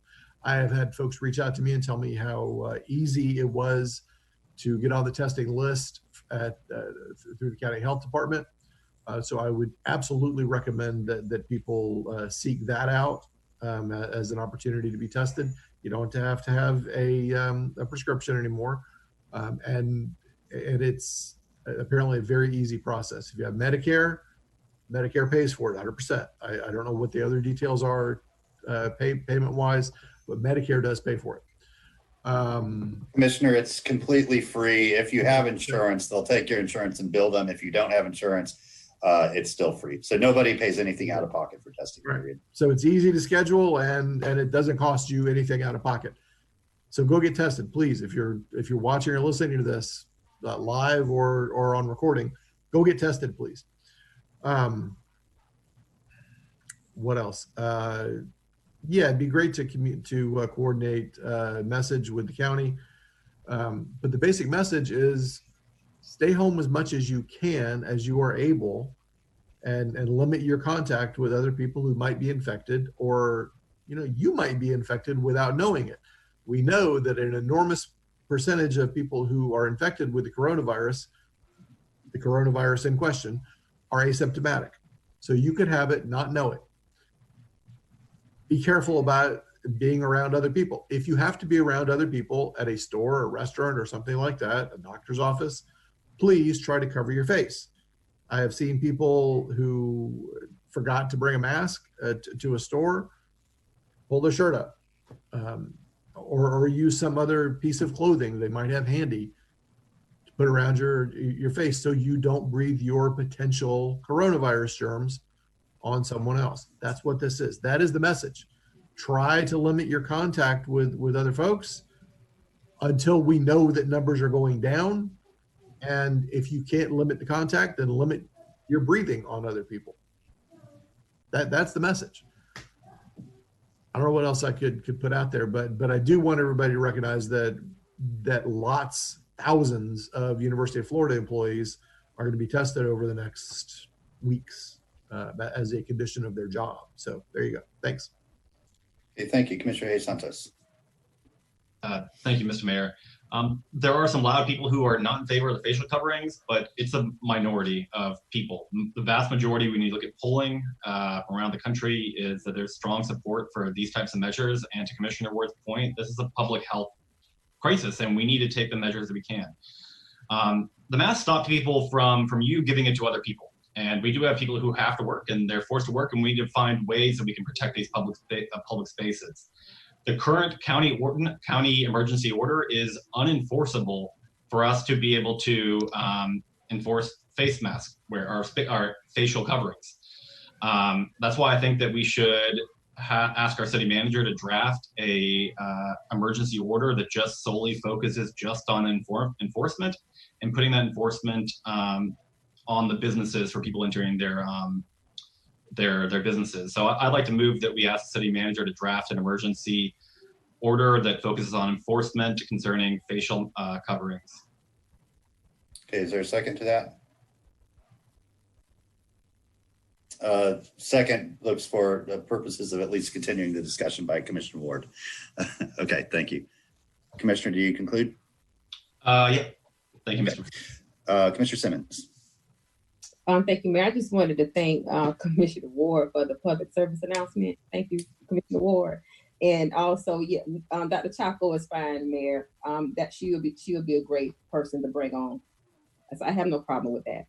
Good, good. Yeah, there hasn't been a sort of science or medical related question that I've seen get addressed to her that she hasn't been able to answer. So I know she'll be probably what we need.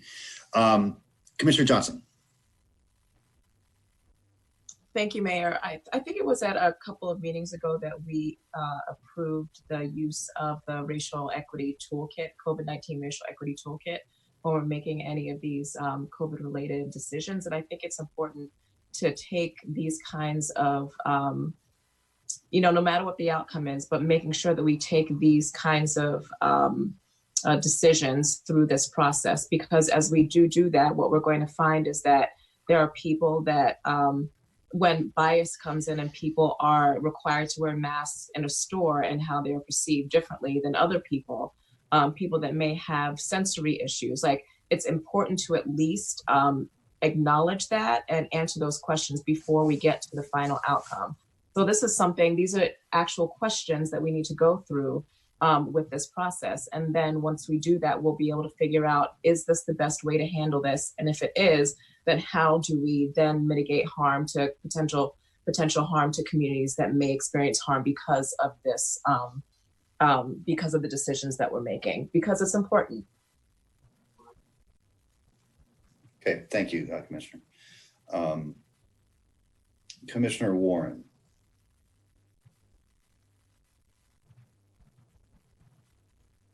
If you could about what Commissioner Simmons brought up about how are we supporting those individuals in some of the lower income, the ones who don't have the money to have readily available masks. And I think that's a starting point to talk about how we get equity out more to the community, and not just those individuals, but also the businesses that may be in those areas too, so that they don't have to stop somebody from coming in, what little business they may have that day, but be able to have a mask available for individuals to be able to come through and shop. And so my earlier comments, my main point is, how do we have more carrots to get the individuals? There's so many people, as Commissioner Santos is saying, that the majority of people support this. And I support that. I certainly support wearing the mask. But I'm concerned on those stores where an employee has to confront somebody coming in, for their personal safety. And I'm concerned for the safety of code enforcement. How are they being trained to deal with these conversations and situations if they're at a place where somebody is hostile? And, when I look at the faces of the people on our code enforcement, I don't know how much training they've had dealing with some hostile neighbors that may be out there. So I would certainly hope that, again, we work with this with carrots coming first.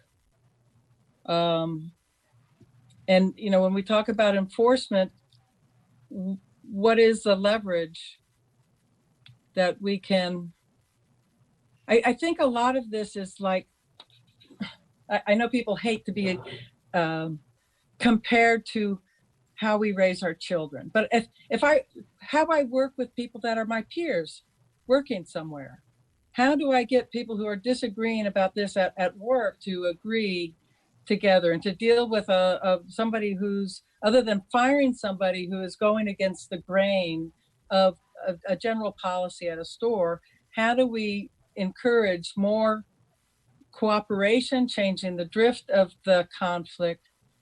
And to me, the only way to do that is by education, and little by little getting more and more people to buy in. in the community of LGBT people. We got our greatest movement when more people realized who they know were LGBT family members or friends. And I feel like this thing is going to be with us like the polio pandemic. You know, how do we get people to realize the responsibility they have for everybody? And it goes to how do we get people to drive better on our streets? Everybody in the car next to them is somebody who's important. When we're in the stores, everybody who's next to you is important. I think it's, you know, it comes back to the public service announcements more and getting more of these conversations where people can understand that there is an element of being a good citizen, and our civic duty is not just voting, but it's what we do every day to make this city the best place that we love to call home. That's a little bit of my sine die coming in there, but I've been given a lot of thought about how great this city is. And I see we've got some callers there, but we need to be able to make sure that there's so much that we still need to do. And this COVID thing is just bringing it forward. And if we can get it right with this, we'll be able to get it right with climate change, with social disparity, education. It's the same problem with a different face, but it's a communication that's going to make a difference. There. Thank you. All right, thank you. And I have a feeling I know what the city attorney wants to jump in and say, but let me get to Commissioner Ariola first, and then I'll recognize Ms. Shalley. Commissioner. Thank you.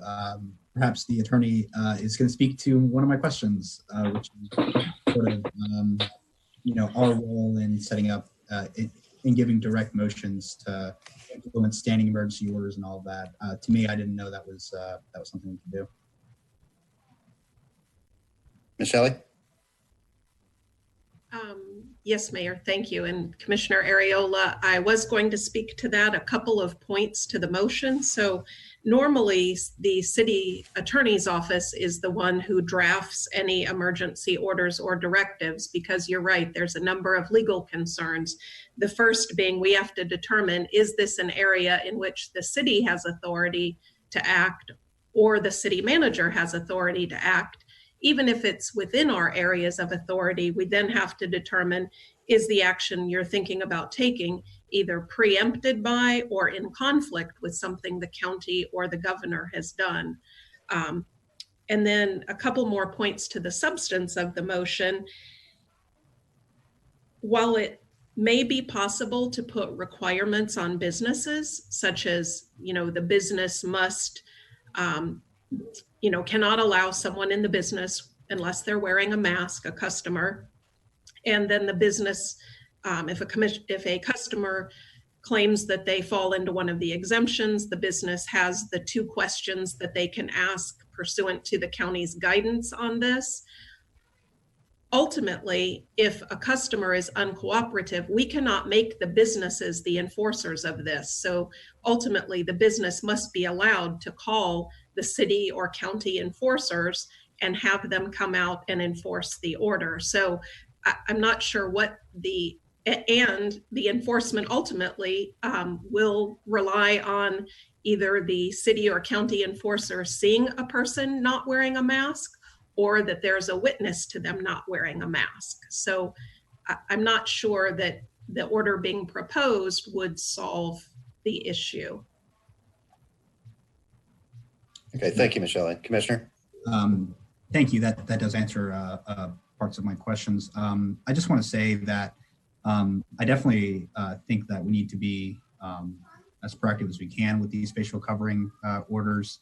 I think they should have been instituted back when we originally gave stay-at-home orders, but I understand and I applaud the County Commission making that decision now rather than waiting even later.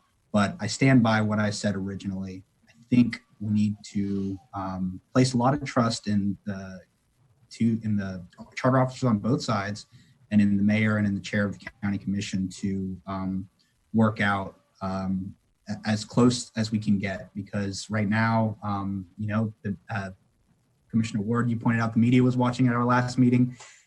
If the story is this week that we're debating having 2 separate face mask orders, I don't want us to go down that path. So I think we ought to table the motion.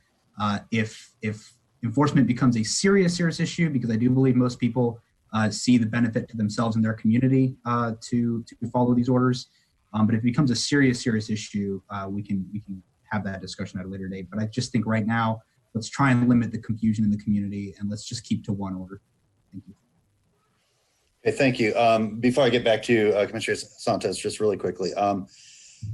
So I understand the intent of the motion. I agree with the intent. Where I'm comfortable moving forward is giving direction to our charter officers to address the issues of enforcement and come up with a set of recommendations that might address those while applying the COVID-19 equity toolkit to that decision-making process, and then putting it on the agenda for our next meeting. That also gives us a little time period to see how are people compliant. I mean, we're only, in reality, we're only in the 3rd day of this. I mean, it happened so late Monday that, I would like to see over a few days or a week here what the sort of reality on the ground is. And especially at places where there's large numbers of people congregating, your bigger box stores and those kind of places. That would give our charters time to really look at what are the enforcement challenges specifically and how could those be overcome while sticking within our legal sort of boundaries that have been established. So that's where I am on this right now. Commissioner Santos, and then we'll move to our callers. Thank you, Mr. Mayor. I think we know what the enforcement challenges are, is that some of the larger corporations won't enforce the rule.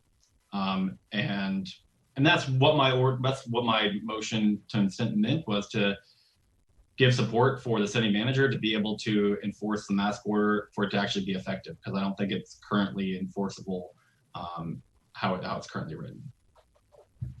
Thank you, Mr. Mayor. Okay, thank you. So we're gonna move to public comment on this motion. So Larry, if you'll start inviting our callers, and Mayor Pro Tem, I'm virtually passing the gavel to you for a couple minutes here. I'll let you know when I'm back. Thanks, Mayor. I believe we have Esther Kaufman standing by to speak. Ms. Kaufman, please go ahead. Hi, thank you all. First of all, I'd like to commend you on all of you on your response to COVID-19. I believe that we as a community have had less impact locally because of your early actions. In fact, I started working from home a week before it was allowed by the action. So I really thank you for the cover. And as far as masks are concerned, I've been making and giving out reusable masks for weeks now. And I think that it's really important that people wear masks in public, as all of the commissioners have reiterated. I think also, just quick suggestion, that the signs that are out in the community saying that, staying at home, be a hero, that will be helpful with putting a message out towards masks in that respect. And that was not exactly the real reason I called. I called because although I know there are more pressing issues, the vulnerable folks in our community, I called today to speak in favor of opening the pools. As you probably know, the state included swimming as an essential exercise. And I didn't agree at first, and I've been staying at home as much as possible. But lately, I've been lucky enough to swim at a private pool that's been managed to ensure social distancing. And it's been a real asset to me, health-wise, mentally. And I had hoped that others would be able to use our city pools the way I have, in a socially distanced, managed way. I had been planning on making this call before today, and then our pool was shut down. So that gave me additional impetus to give you a call. I asked for the public record, and the public records officer very quickly, in about an hour, turned around. But I couldn't really understand how our pool had been a violation, because unfortunately there's no indication of the reasoning behind that. Perhaps we were just not supposed to be swimming at all, even in a managed, socially distanced fashion. So I'm really hopeful that you and the county commissions can change this soon, because it is really an important mental health and physical health benefit for some of us in the community. And that's all I had. Thank you so much. All right, thank you, Ms. Kaufman. Larry, next caller, please. Our next caller should be Mr. Donald Glendenning. And Mr. Glendenning, please go ahead. Okay, thank you very much. This COVID ID is a community distributed disease.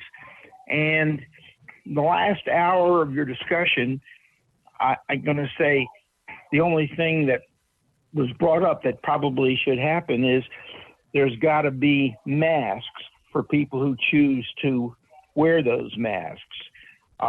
If they choose not to, then the one enforcement that you can do at Walmart or whatever, say everyone without a mask has to go to the end of the line to get in.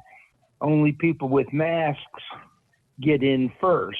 And that would contribute more than all the rules calling for the sheriff to come over or all this kind of stuff because you don't wear a mask.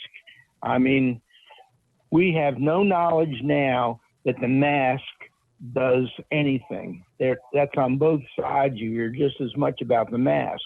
But the one thing that the city of Gainesville can do is provide a map just like they did earlier for the whole U.S. And with dots, how big, who, in what part of our community is there a lot of coronavirus? Is it there? We know it's in Oak Hammock. Is it there in Oak Park or Oak Place? Is it there in other community environments where people are living close together like they would almost, I want to say almost as like in a jail. In a jail, you have even less ability to distance people. So I would like to know, and I would like the city to produce on a weekly basis, this is where the virus is now, this is how much it's grown. This is where it is today. The newspaper said there was 252 positive cases. Are they in the jail? Are they in Grace Market? You can't tell me that it's spread all over evenly. And one of the things that the city could do is they could create a map so that people know, oh, you shouldn't go visit anybody at the jail or go to Oak Park or go to this community or this place, because we know that this is a community spread disease. That we know for sure. Whether the masks work, we don't know that with any certainty. So the city should be doing something that actually accomplishes something.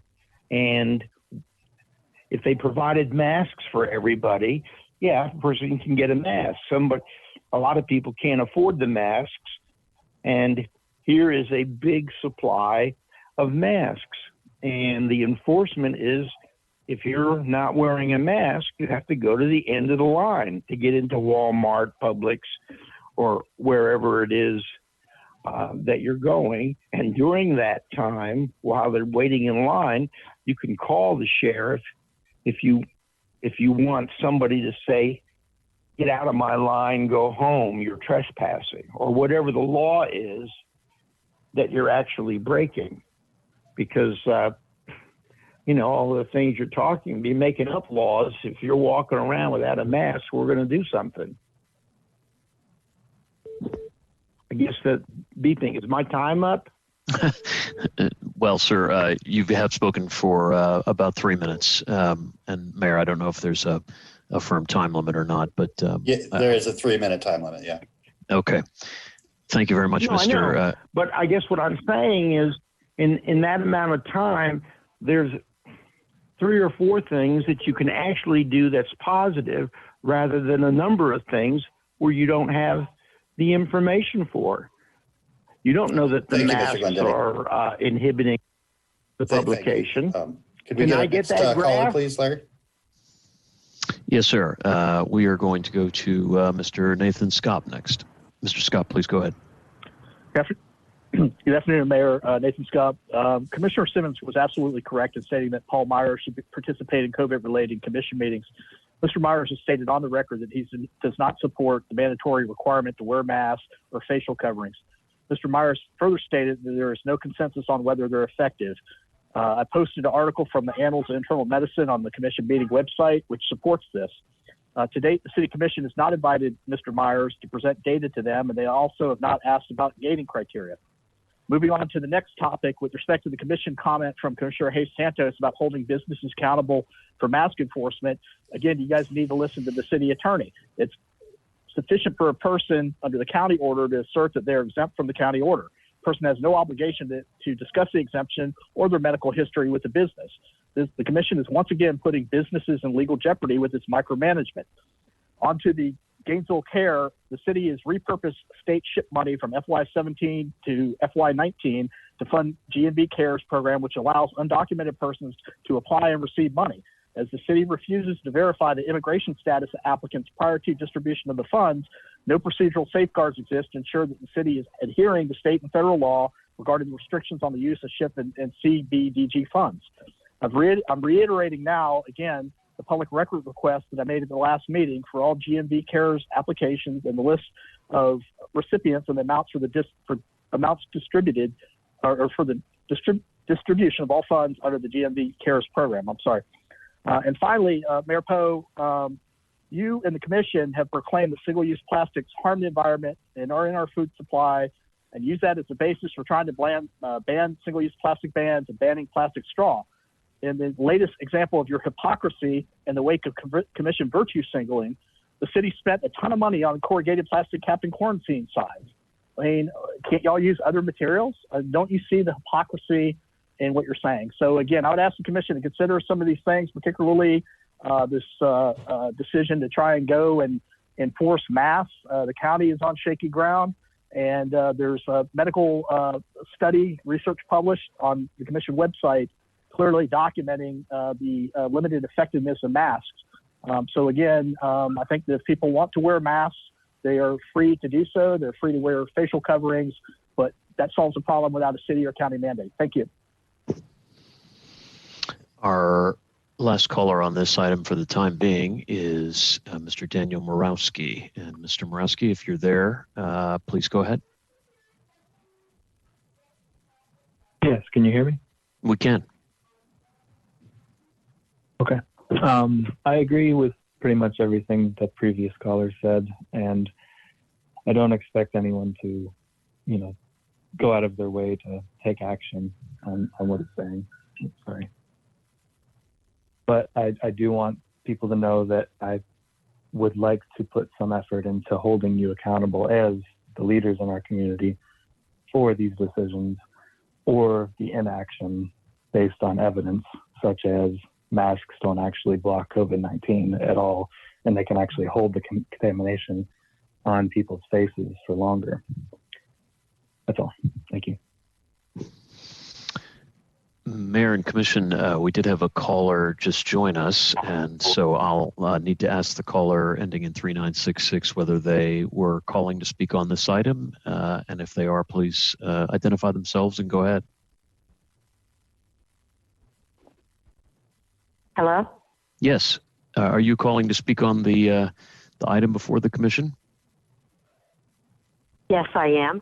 Okay. My name is Paula, and I have a request. I was wondering if you could do something very simple that may be a big help, and that would be to give directives to the businesses to display a sign at their entrances saying something very simple like, please wear a mask to help protect our at-risk employees and customers. And if you could do that, and maybe it would just be the manager or someone at the entrance just pointing to the sign to someone who's not wearing a mask with just that body language without even having to say anything, maybe that could go a long way in in helping the situation. We have people that, if they are called out, they have families that may have at-risk people in their families, whether they be code enforcement or law enforcement or whatever, as well as the people that have to go to work, that's boss maybe doesn't want to enforce the rule and they have to go to work to have an income anyway. So it would go a long way to help the employees and the people that have to be the enforcers of these. And that's my comment. And thank you all for doing a wonderful job and trying to take care of all our citizens. I appreciate all that you do, and thank you very much. Bye. Thank you very much, Paula. And Mayor and Commission, we did have another caller just join us with a Gainesville number ending in 8926. If you're there, please go ahead if it's relevant to this COVID-related item.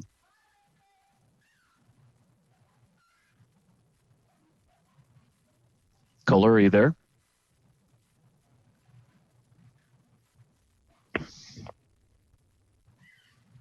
Not sure if we have the caller. I thought he was there before. It's a number ending in 8926. Caller, if you're there, please go ahead. Can you hear me? We can, yes. Hello? We can hear you. Hi, so my question was, you can hear me? Yes. Okay. So my question is, when it comes to local businesses and forcing them to enforce an ordinance, how does that work as far as this is, with other ordinances? So in other words, throwing trash on the ground would be against an ordinance in the county. So are we enforcing those things as well, or just strictly this one? And, what other law enforcement powers would a business have to have, and who would have to be qualified to do that?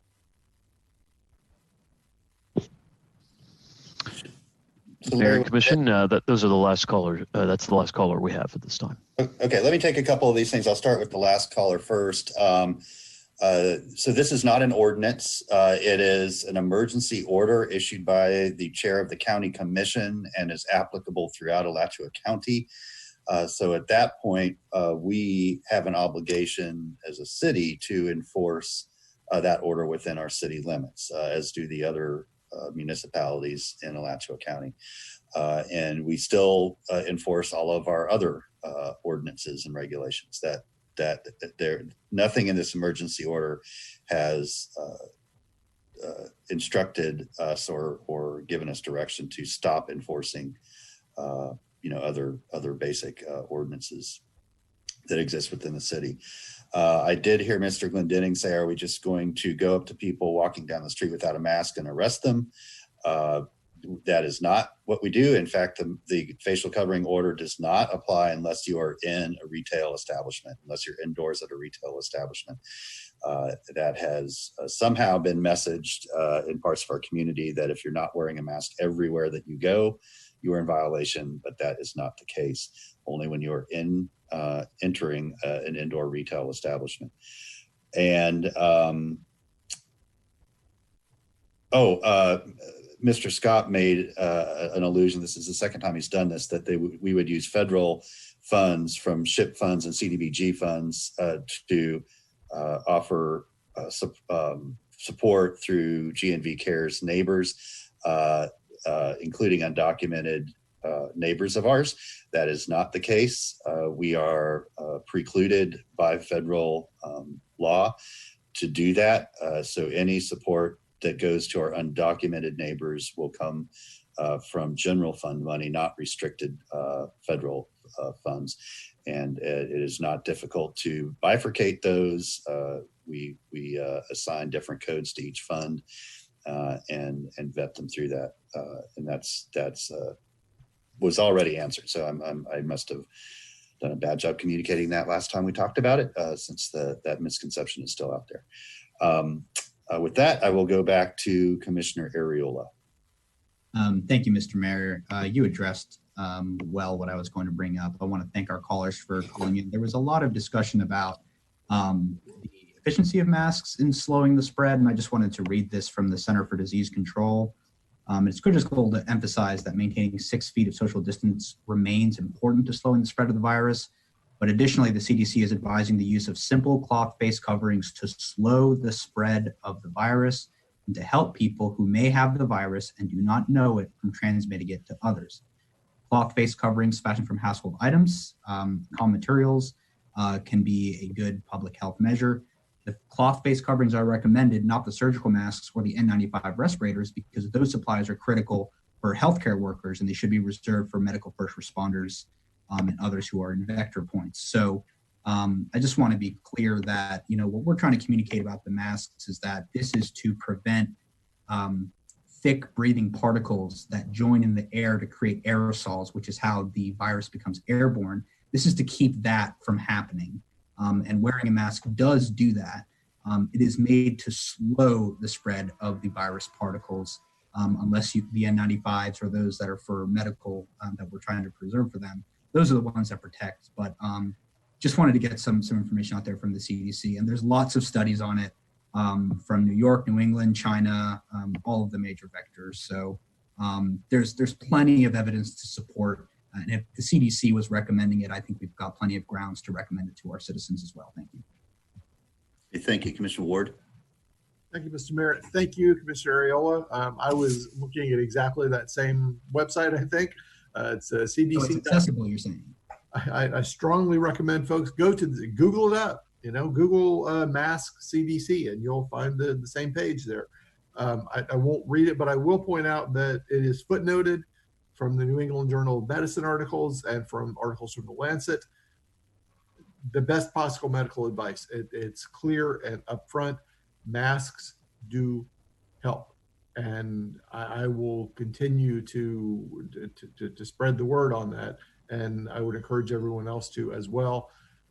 There is little to no basis that I'm aware of for saying that masks don't help. Yes, 3 or 4 months ago, there was maybe even 2 months ago, there was discussion about that among reasonable folks. Now, the science is there. It is a good idea to wear a mask if you're around other people in places like grocery stores and pharmacies and restaurants and that sort of thing, where you can, and such as you are able. It is a good idea to wear a mask to lessen the spread of this thing. Thank you. Okay, thank you. Commissioner Hayes Santos, can you restate the motion, please? Sure, Mr. Mayor. It was to ask the city manager to, ask the city manager and the city attorney to draft an emergency order to help with the enforcement of the facial coverings order and to have that onus put on the business. Okay, and can we add the making sure that the equity toolkit, the COVID-19 equity toolkit is yes, and that's used in as well, yes. Yeah, okay. And so Ms. Shalley, Mr. Feldman, I know you will not allow this to cross any lines, any legal lines or otherwise.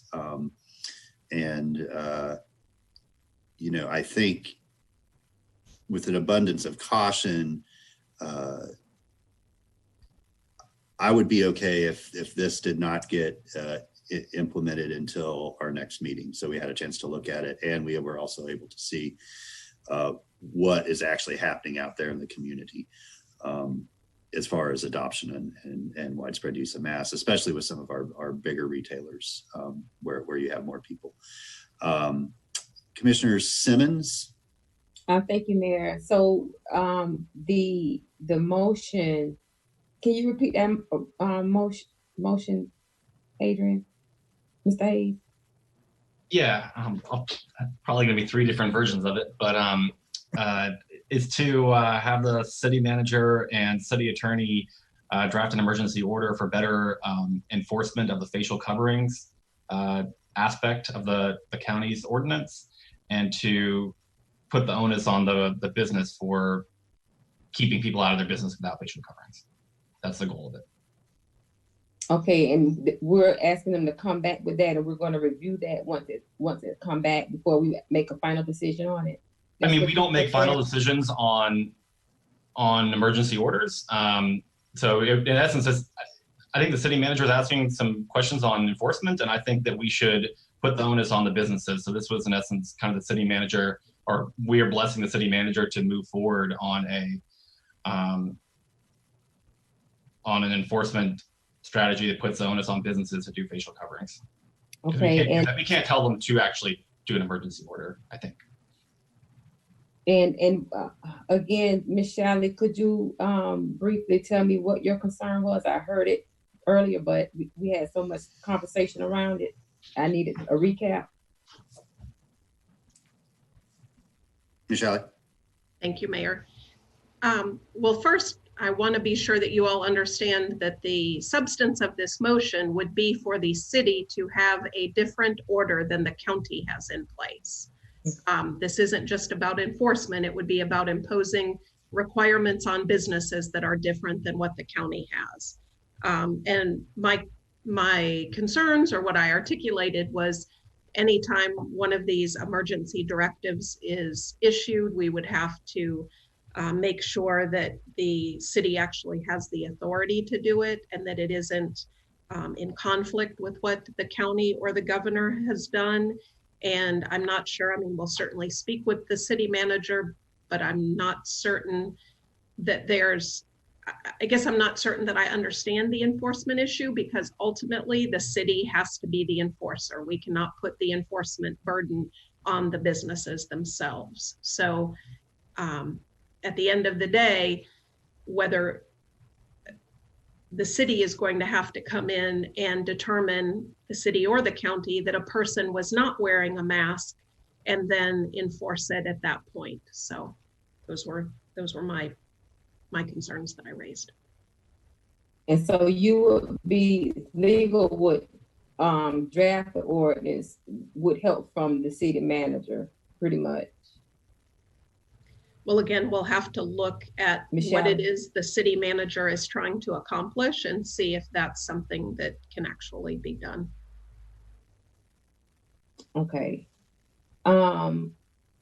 So if we're going to create an additional order to combat an order the county already has in place, we're going to be creating another order?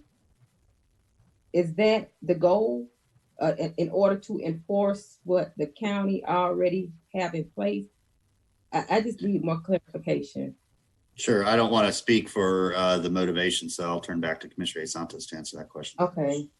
Thank you, Mr. Mayor. The motivation is that it's not to combat the county's ordinance. It's to be, in essence, more restrictive here inside the city limits.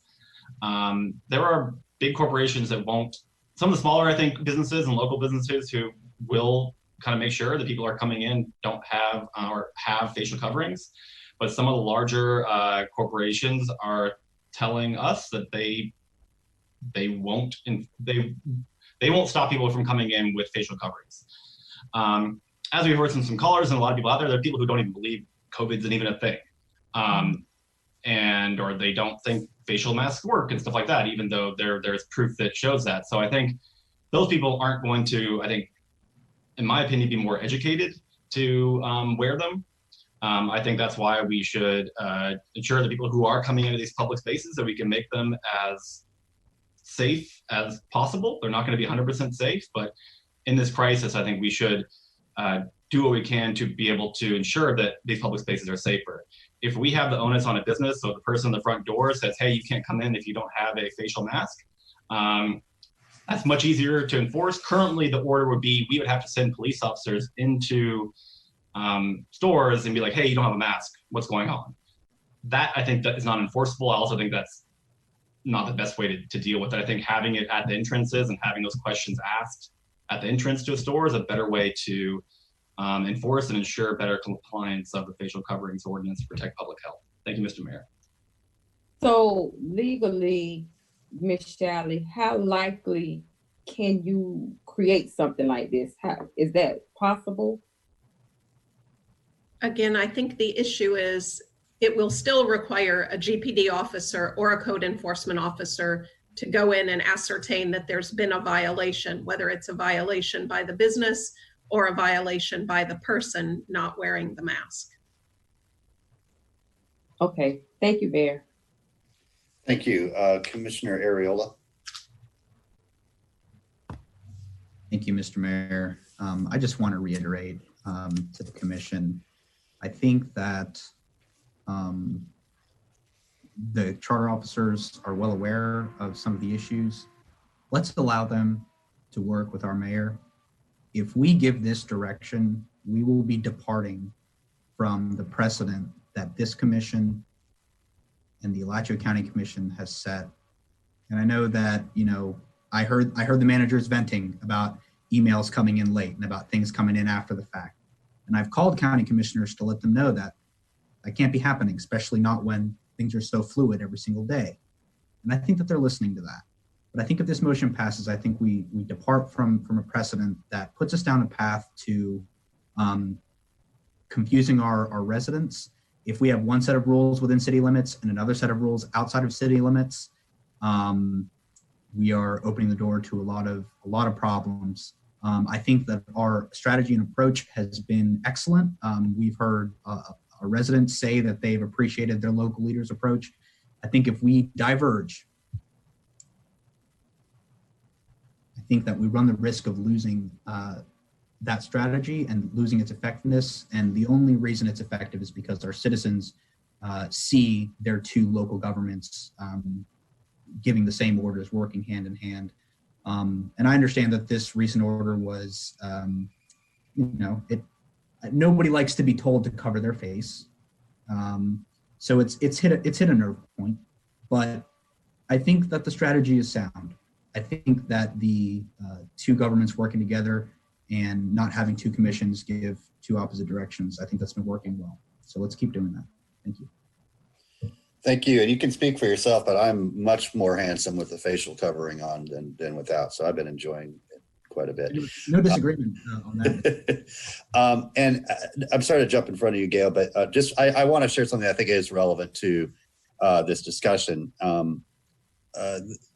Chair Hutchinson has said on multiple occasions since the beginning of this that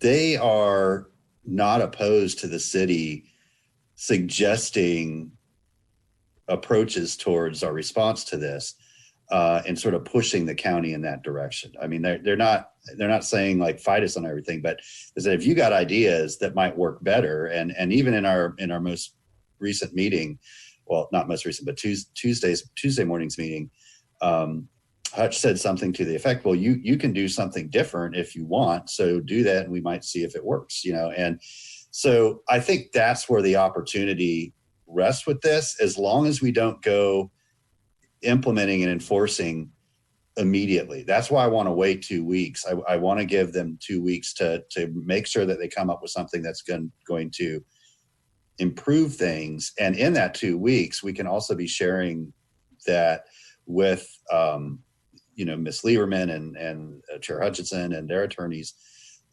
and they very well may see something that says, okay, yeah, that actually can work better than what we have right now. And so that's where that opportunity is.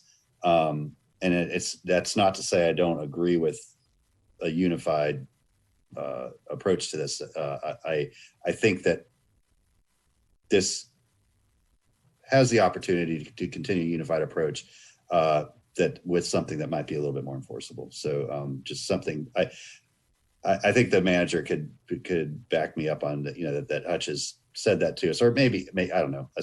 I lose track of the conversations I have just with Hutch and the ones that I have when there's more people around, but that has been a recurring theme by him. He's been open to ideas from the city that might be different from the county, and the county would incorporate those. Commissioner Johnson. Thank you, Mayor. First, I'm going to ask if you can split the motion, please. I'm just going to reiterate, I actually got a text that I want to read to you from someone. Actually, she works for us, Yvette Carter. And she says, my son works at Walgreens, and he says that he is threatened multiple times a day because of the mask issue. They ask customers to put on a mask, but they become almost violent. So this is why it's going to be important, once again, to take this process, to take this decision through the racial equity toolkit process, or the equity toolkit process, because we have to talk about bias.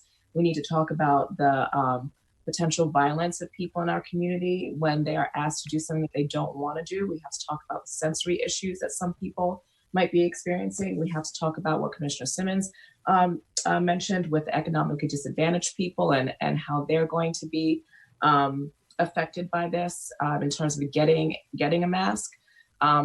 So all these questions like really need to be thought through before we decide that this is what we're going to do in the city. And I'm very much in agreement with you, Commissioner Ariola and Mayor Poe about, I think that we need to stick with the county on this one to avoid confusion at the moment. Thank you. So I'm not going to be in support of the first motion. Thank you.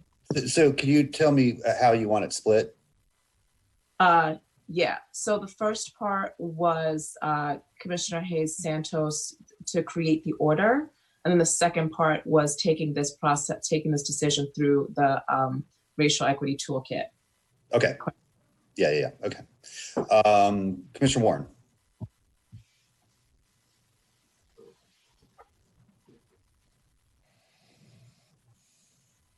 You're on mute. I'm hearing Nicole Shalley, our attorney, express how difficult it is to try to put this in place and to get it to be enforceable. It's like we're saying a big sign, but we don't have a carrot or a stick. And I just can't see having her team put in the time to do this. I would rather see them put in the time to to study and discuss with people what will work. But I see this as I see this as not working with the legalities, and I can't support it. Okay, seeing no further hands, we'll move to a roll call vote. The first vote we'll take is whether, or just to follow the direction of running this through the COVID-19 equity toolkit. Everybody clear on that? That's what we're voting on first. Okay. Okay, so Madam Clerk, roll call vote. Simmons?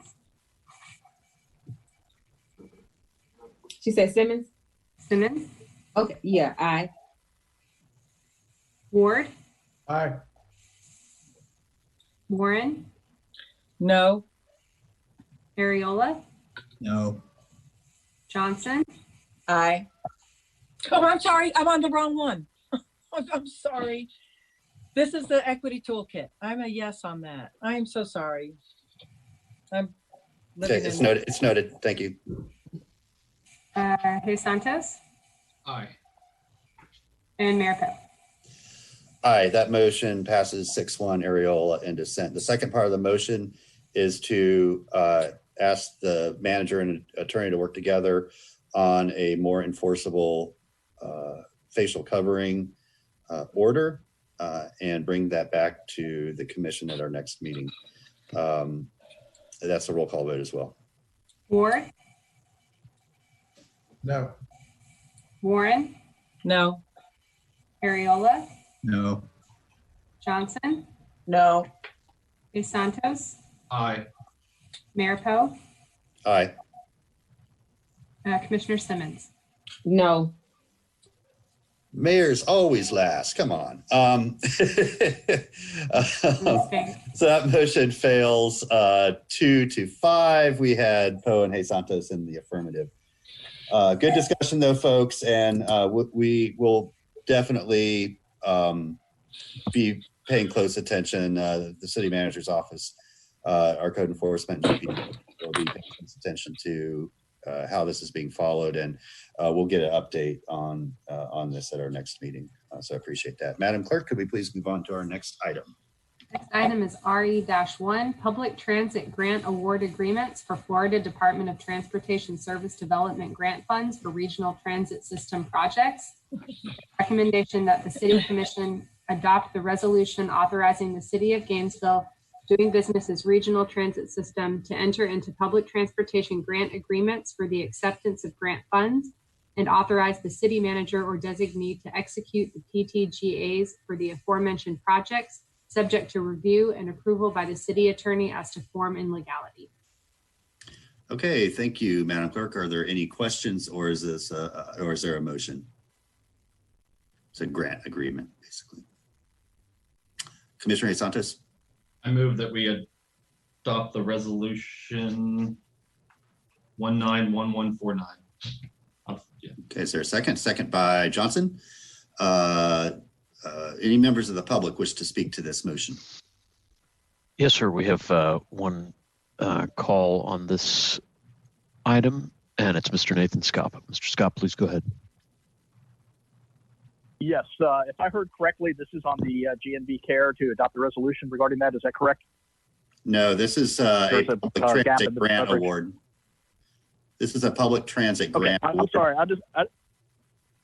Okay, I'm sorry, Mayor. So I just want to state for the record there real quick, though, if you guys are not going to verify immigration status, you have no way to safeguard whether that money that you stated is being used or not used in violation of the law. Without verifying status, you cannot guarantee that. There are no procedural safeguards. That is a fact. Thank you. Okay, Larry, do we have any other callers on the side? No, sir, we don't. Okay, then Madam Clerk, we'll move to a roll call vote. Warren?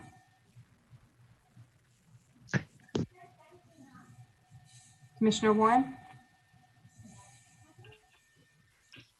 You said, yes, aye. Commissioner Ward? Aye. Ariola? Aye. De Santos? Aye. Johnson?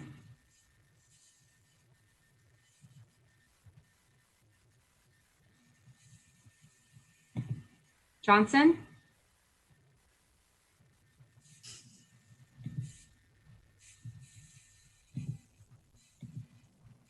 Commissioner Johnson, we're not hearing your vote. Looks like her audio went out. She doesn't seem to be responding. And she's unmuted. Commissioner Johnson, can you hear me? Oh, there she goes. Okay. Commissioner Johnson, it's your vote. You're on mute.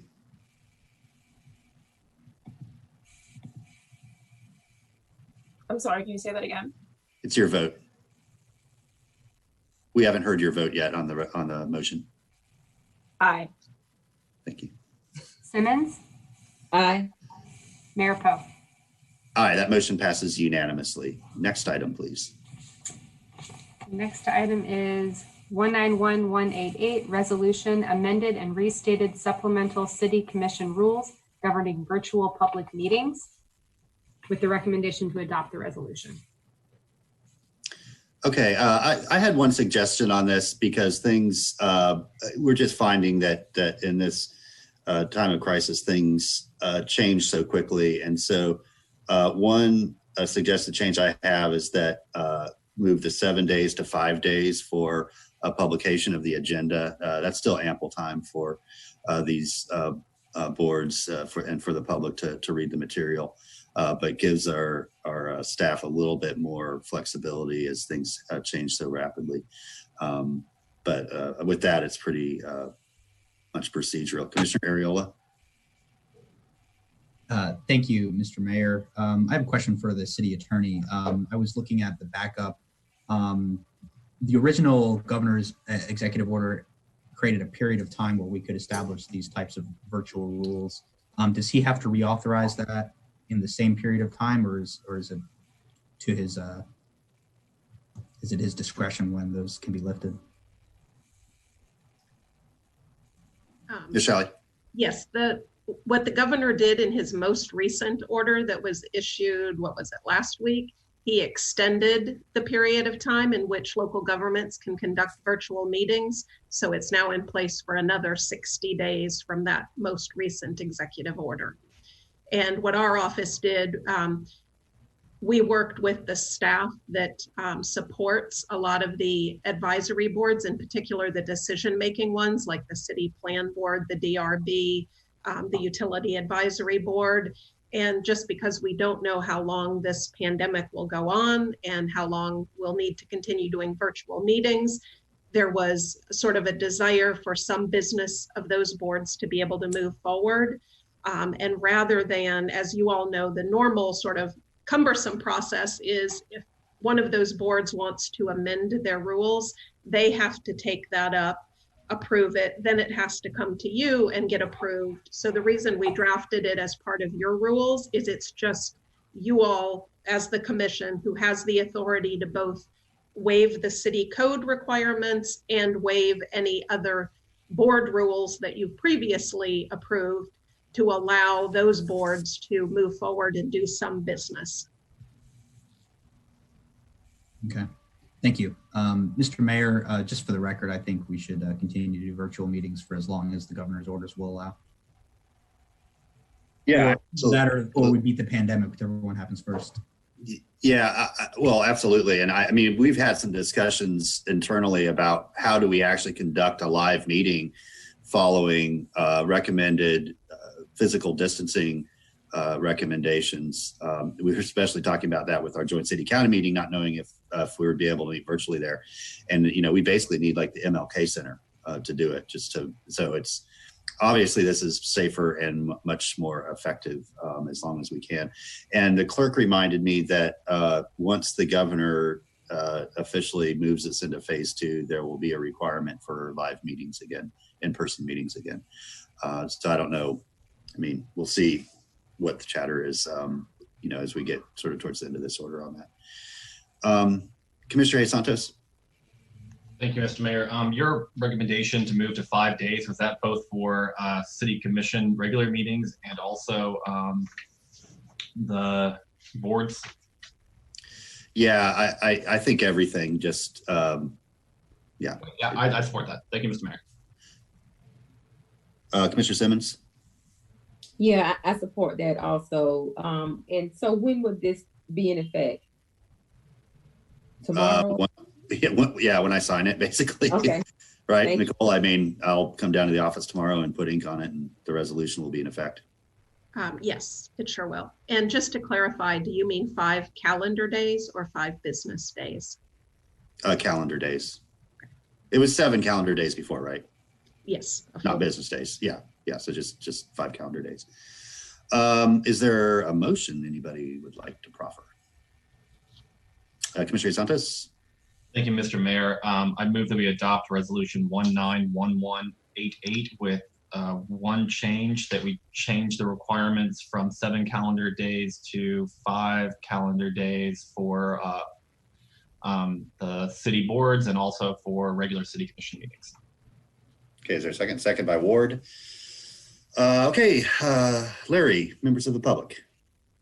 Yes, sir. We should have one caller to take, and it is Nathan Scott. Please go ahead. Yes, good afternoon, Mayor Poe, Commissioners. Nathan Scott again. On this particular item, I do think it's important in virtual type meetings that we do have a 7-day requirement. As I've pointed out to you, Mayor Poe, which thankfully you've acknowledged twice, the commission has been in violation of its own adopted rules of procedure at least twice since they were adopted in terms of not posting backup materials. It took the act of God to get the document from the Equal Opportunity Office that they presented that wasn't posted as backup. So we do need to make sure things are posted so that the public and the citizens and the taxpayers have adequate time to review the documents. So I'm not in favor of the 5-day requirement. I think this commission should err on the side of the public and transparency. And then also too, if I read correctly, there is a, during the board meetings, there is no general public or public comment aspect. I find that to be problematic. The public needs to be engaged. We have an item coming up on the UAB agenda item that involves a very heavily redacted solar power purchase agreement. And we're going right back to what we did with GREC, not transparent, redacting information that is alleged to be trade secret, which is just merely the cost of megawatt hour that we GRU customers are being asked to pay for solar. And I think you guys are going to invite some litigation if you don't promote transparency. I mean, there should be lessons learned from GREC and the biomass contract. And still, time after time, despite all the controversy and public outcry, we're back to business as usual with a commission that refuses to be transparent and a utility that refuses to be transparent. And they tried to bill me $2,600 for basic public records regarding this solar power purchase agreement. So obviously they don't want the public to see what's really going on.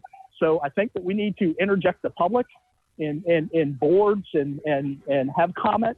And there certainly needs to be comment on agenda items.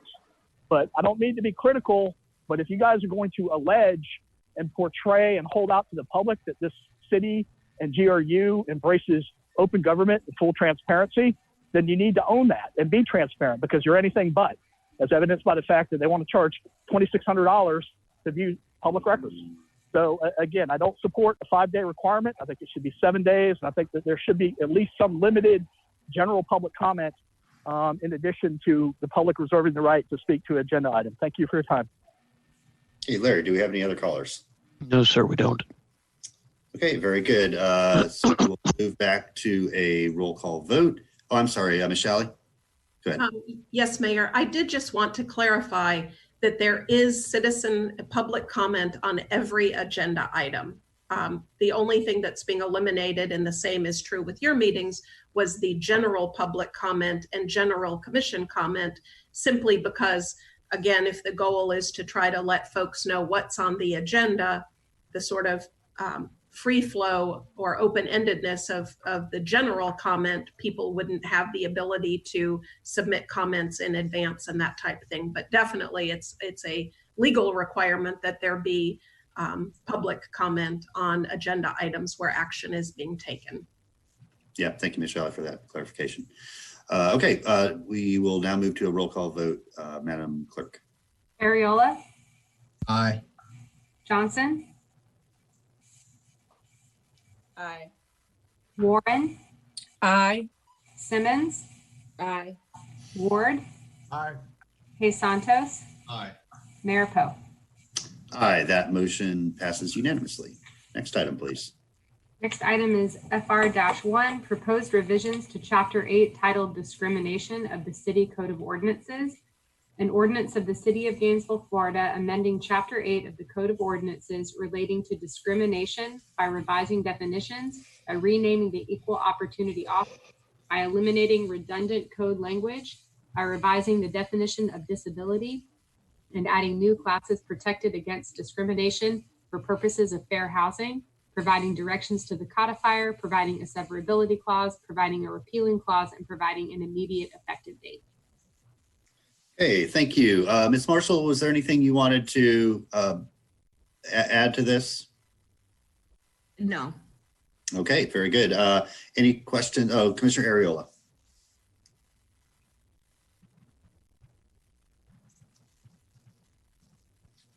Commissioner Ariola? Yes, I had to unmute myself. Thank you. I just want to thank our staff for all of their work on this. This is something that, I remember Ms. Marshall being at the table for the rental housing subcommittee, where we talked about some of these ideas, and I'm really happy to see some development and keep up the great work, though. And so with that, Mr. Mayor, I'd like to move that we adopt resolution ordinance.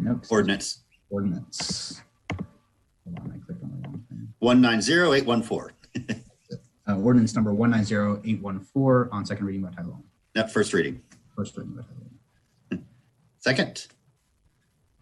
Mr. Hayes Santos. Okay, members of the public wish to speak to the motion. No, sir, there are no speakers for this item. Okay, seeing no further hands, we will move to a roll call vote. Hayes Santos, Aye. Ward,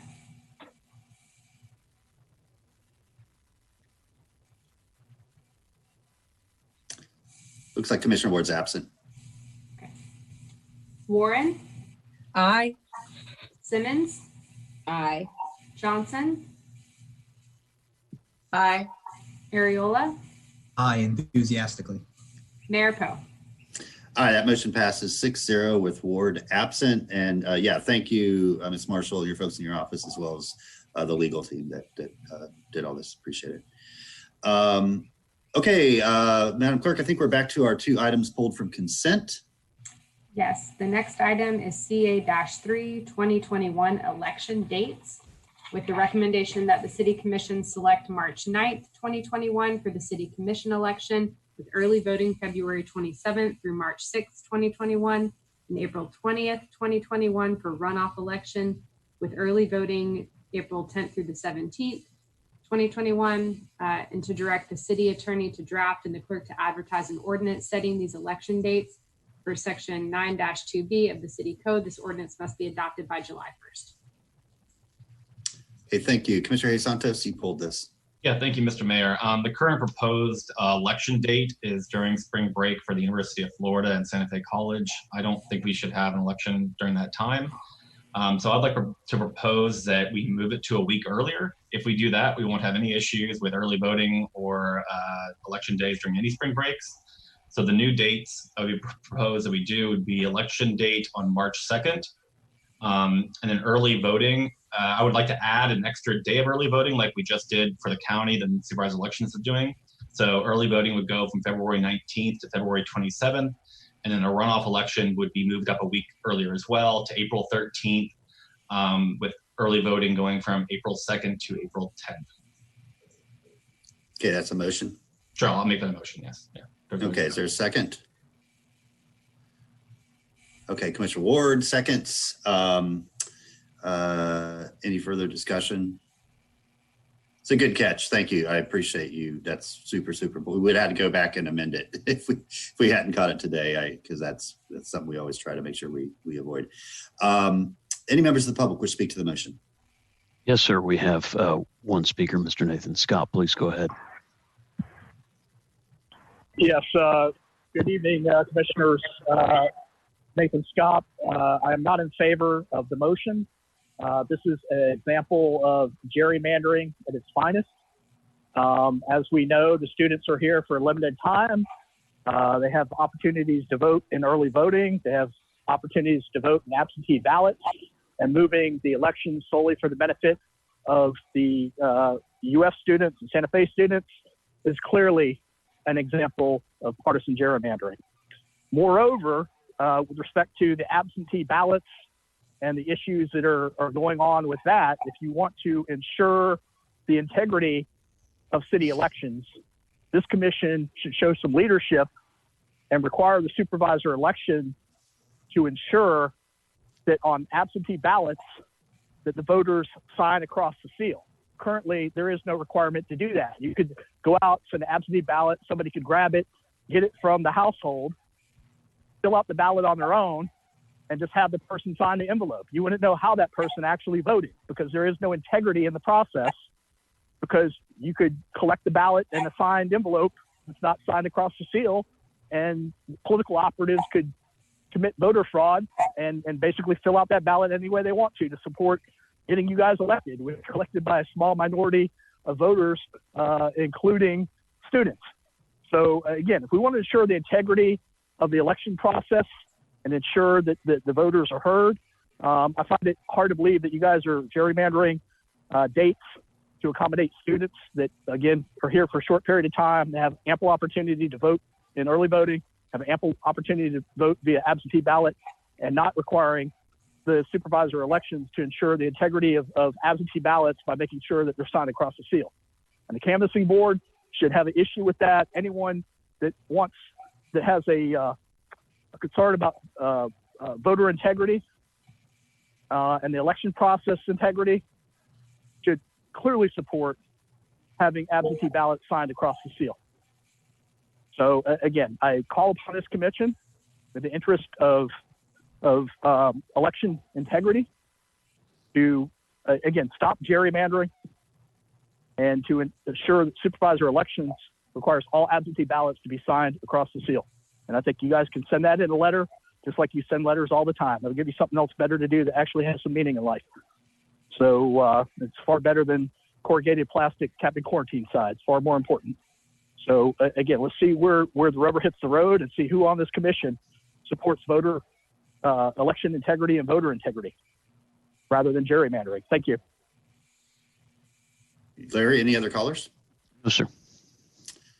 Okay. I see your hands up, Commissioner Ward. I was going to put my government teacher hat on, but I'll go ahead and let you address the issues there. Go ahead. Thank you, Mr. Mayor. I probably was going to say pretty much the same thing as you. I'll let you address the history of gerrymandering, because I'm sure that's where you're going.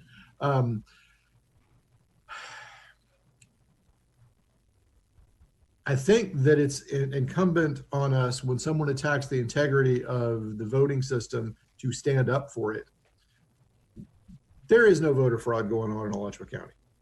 That isn't to say that it couldn't one day happen, but there is simply not a history of voter fraud in Alachua County. Our supervisor of elections does an amazing job. Previous supervisors of elections have done an amazing job going back, gosh, as far as anyone can remember. Certainly back at least to Buddy Irby, who was about 4 ago. The elections process in Alachua County is a good process. We have not had trouble with it. And I think it's important for us to stand up for the folks doing that work. And I will absolutely continue to do so. Thank you. Yeah, thank you. Gerrymandering is when districts are drawn unfairly to benefit one group of people over another. We're not redrawing any districts here. What we are doing is moving elections to facilitate the most number of people possible being able to vote in the election. And it's not just students, most of whom don't vote, unfortunately, but it's all of the employees of the university, of the college, and of the school board who would be disenfranchised if we were to hold elections during a spring break. I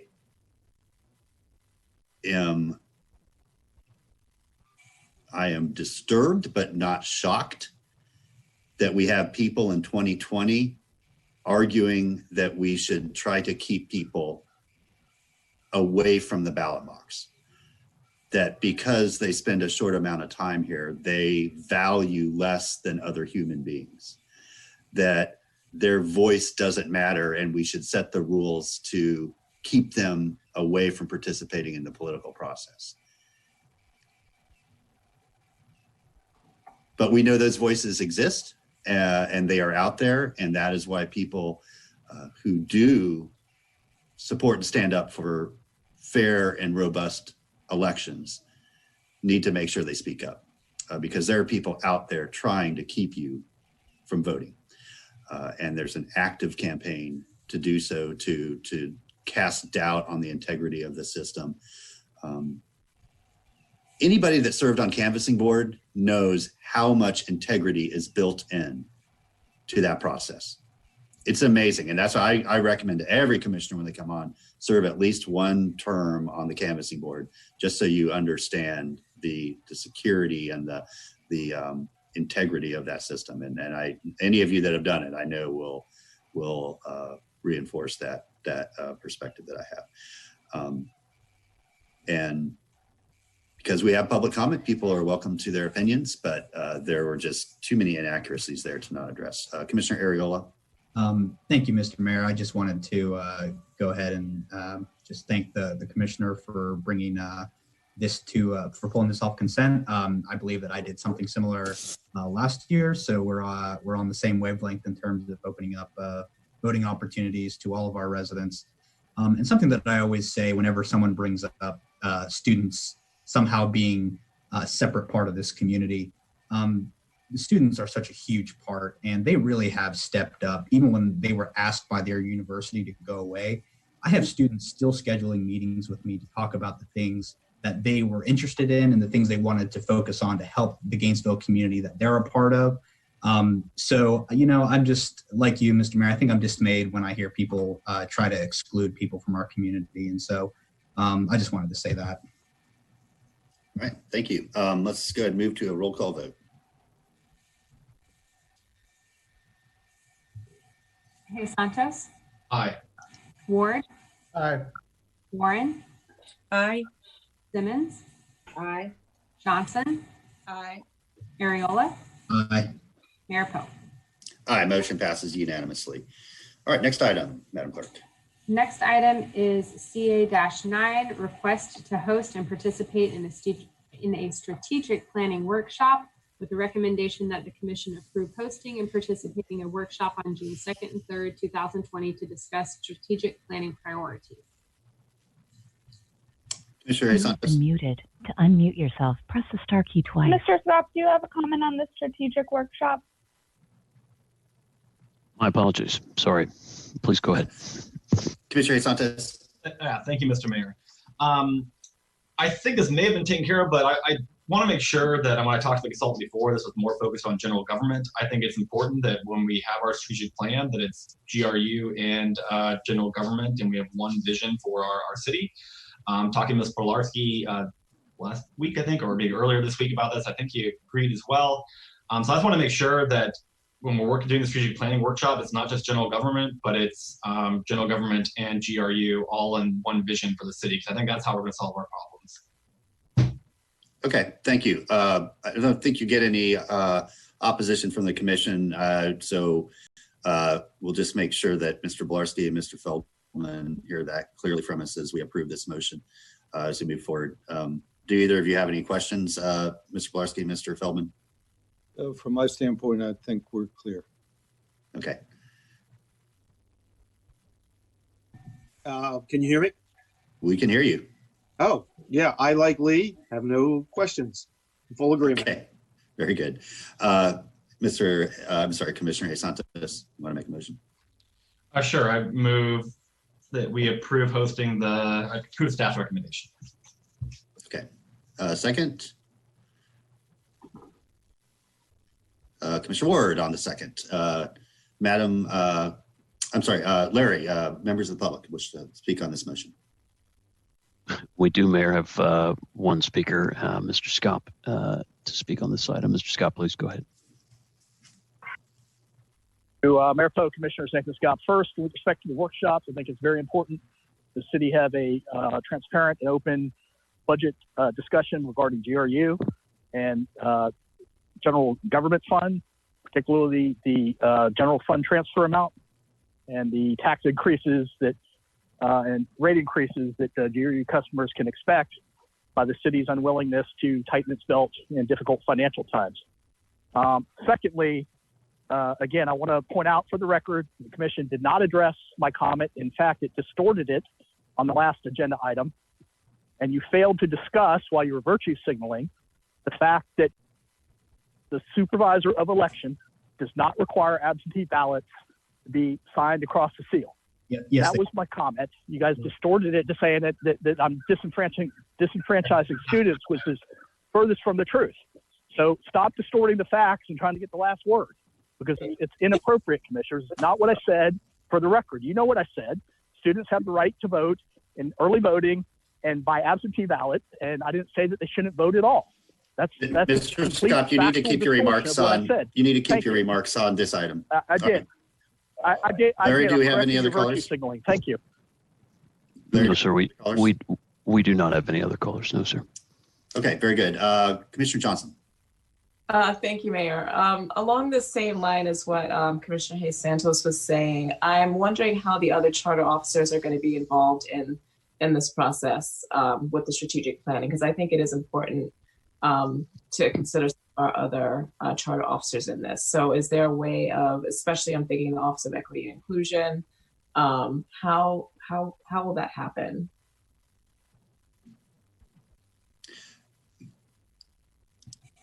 Mr. Feldman.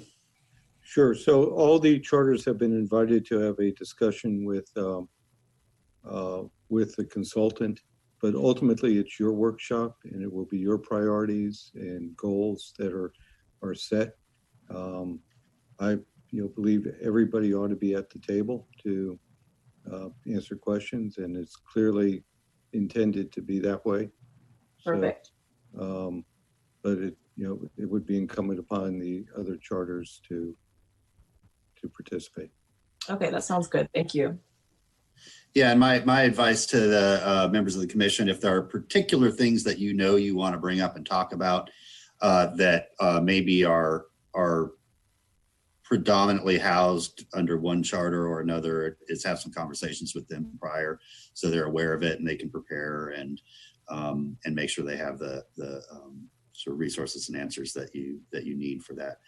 But I had a good, I'm sure all of you had a good conversation with the facilitator. I'm looking forward to that session. Okay, let's move to a roll call vote. Warren, Aye. Ward, Aye. Ariola, Aye. De Santos, Aye. Johnson, Aye. Simmons, Aye. Mayor Poe. Aye, that motion passes unanimously. All right, Madam Clerk, I believe up next we have direction to charter officers. I want to make sure that Commissioner Warren gets her moment. Well, moment in the sun might be a wrong, or the moment in the poorly lit room, at least for me. Commissioner Santos. Thank you, Mr. Mayor. I have one item that I'd like to discuss about. It's concerning the GNV cares about businesses and looking to hopefully make some minor changes to it. The first one is a clarification that the businesses must have a physical non-residential address in the city to qualify for a loan. I think it's kind of currently written if maybe you do business in Gainesville, but you're not actually have a place in Gainesville, that you could still qualify for it. And I think we should really focus it on businesses that have an actual structure in the city, in a commercial structure. The second portion is concerning the PPP and the SBA loans. We said if you received those, you couldn't be eligible for it.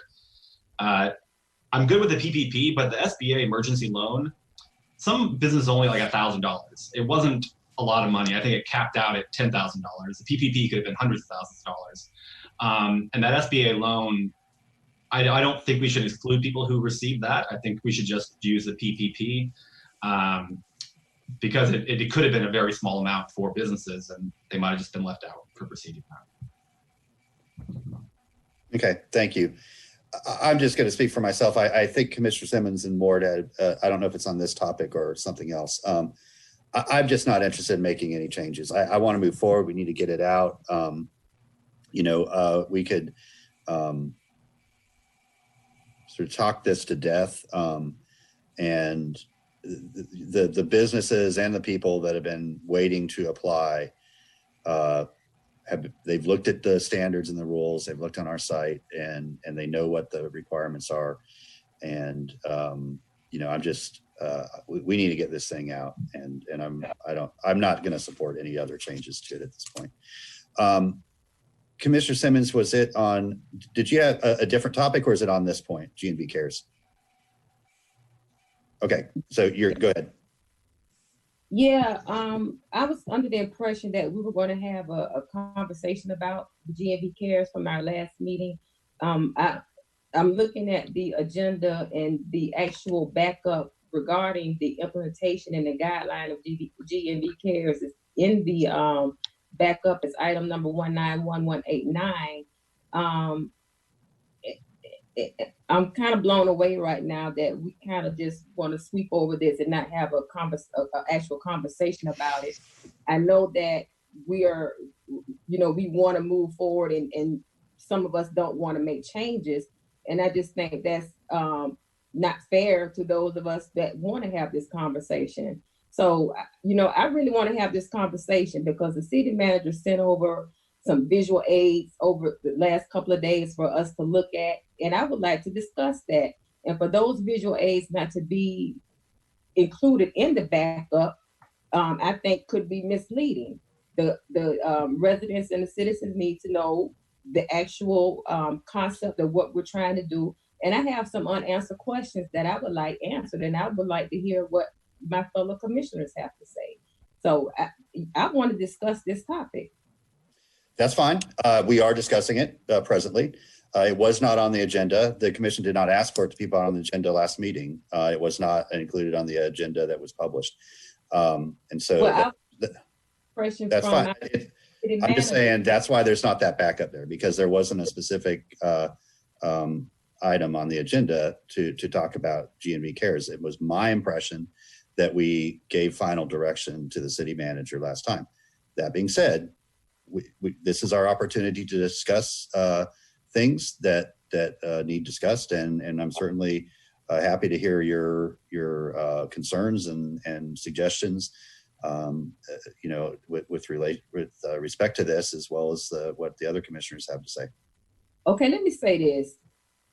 First and foremost, out of utmost respect, I don't like being patronized. And I really feel that's what's taking place right now. I was under the impression the last time we had a conversation that this was going to be on the agenda.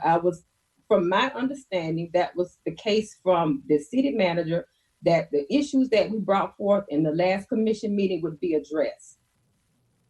And I'm not seeing that right now as an item to discuss as a commission. And I have a problem with that. I would like for the city manager to walk me through, because I asked him earlier throughout, I have an issue with visual aids. Well, not an issue, but I learn best through visual aids. That's how I learn. And I wanted to make sure before I make a decision that I am fully aware of the decision that I'm about to make and the issues that I want to address, that we take time to address them. And I'm not sure if I'm the only commission that feels that way, but I am 1/5 of the commission, and I would like to have an opportunity and have the city manager provide me with the opportunity to explain to me the updates in his GNV Cares business portion and allow me the opportunity to engage with dialogue with the city manager and address some of the issues and concerns that I have. And Mr. Feldman? Thank you. So it was always my intent to talk about GNV Cares, and that's why I put the item with the backup under just the general COVID-19, because I think it was Commissioner Ariola that said wanted an update on where we were at each meeting. So that's always been my intent on there. So I can just give you a quick, brief update as to where we are, and then I'll be happy to answer any questions and the such. So as I've sent you all the other day, just a quick timetable. We did go live on 211 system today with the pre-qualifications for both GNV for neighbors and GNV for business.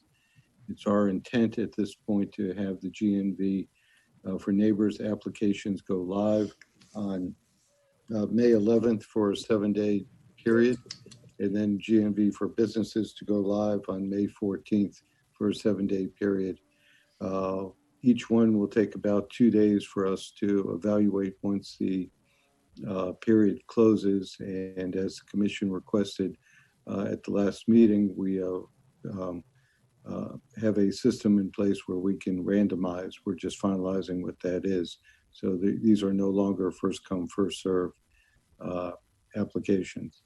As Commissioner Simmons indicated, she did ask for some visual aids, which we provided her. And that's where we are right now. Okay, thank you. Commissioner Simmons? Thank you. Mr. Feldman, do you have the visual aids in your property right now? Is this something you and I can go over? Sure. Let me just send them to Marie right now, and she can put them up on the screen. Okay, thank you.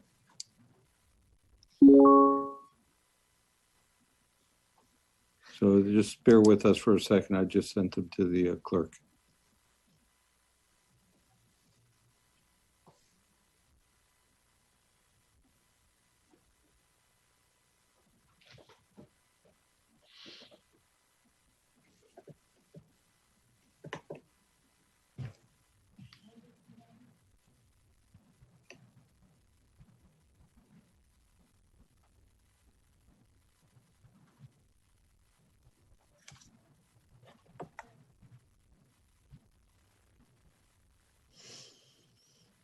Thank you, City Manager. Now, can you explain to me,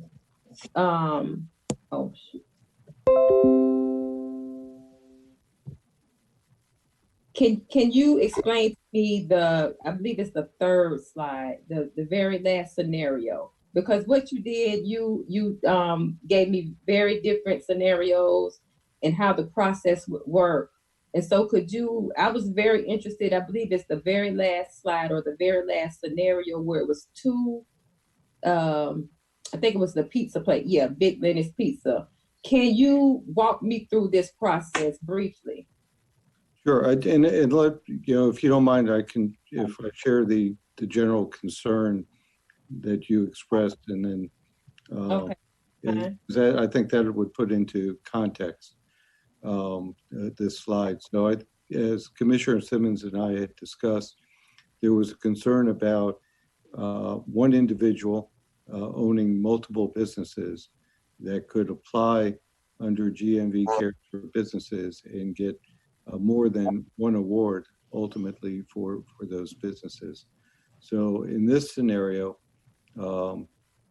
Big Lenny's Pizza applies to for 2 grants, one for each of its pizza locations, and then Big Lenny's Sandwiches, which he also has an ownership interest, applies, and that all the forms are complete. So we would receive those and we would screen them, and then it would go through to the system. So all 3 applications, let's say, are randomly selected through the process. One of the 2 of Big Lenny's Pizza would be rejected because it's one ownership. It's one Big Lenny's Pizza LLC. So that one would be rejected because he can't get one for both of, or 2 awards for each of his locations. It's one company and it has 2 locations.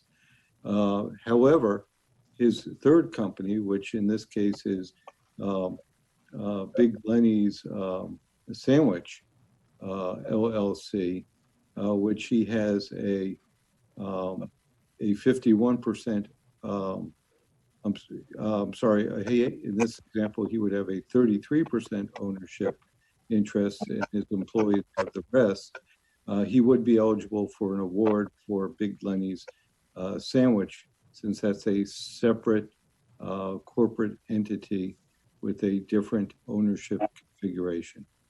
So we would ultimately process 2 agreements, one for the Lenny's Pizza LLC and one for these Sandwiches LLC. And then I think the rest of the slide is self-explanatory as to the closeout process. Thank you, Mr. Feldman. Can you explain to me what is your definition of double dipping?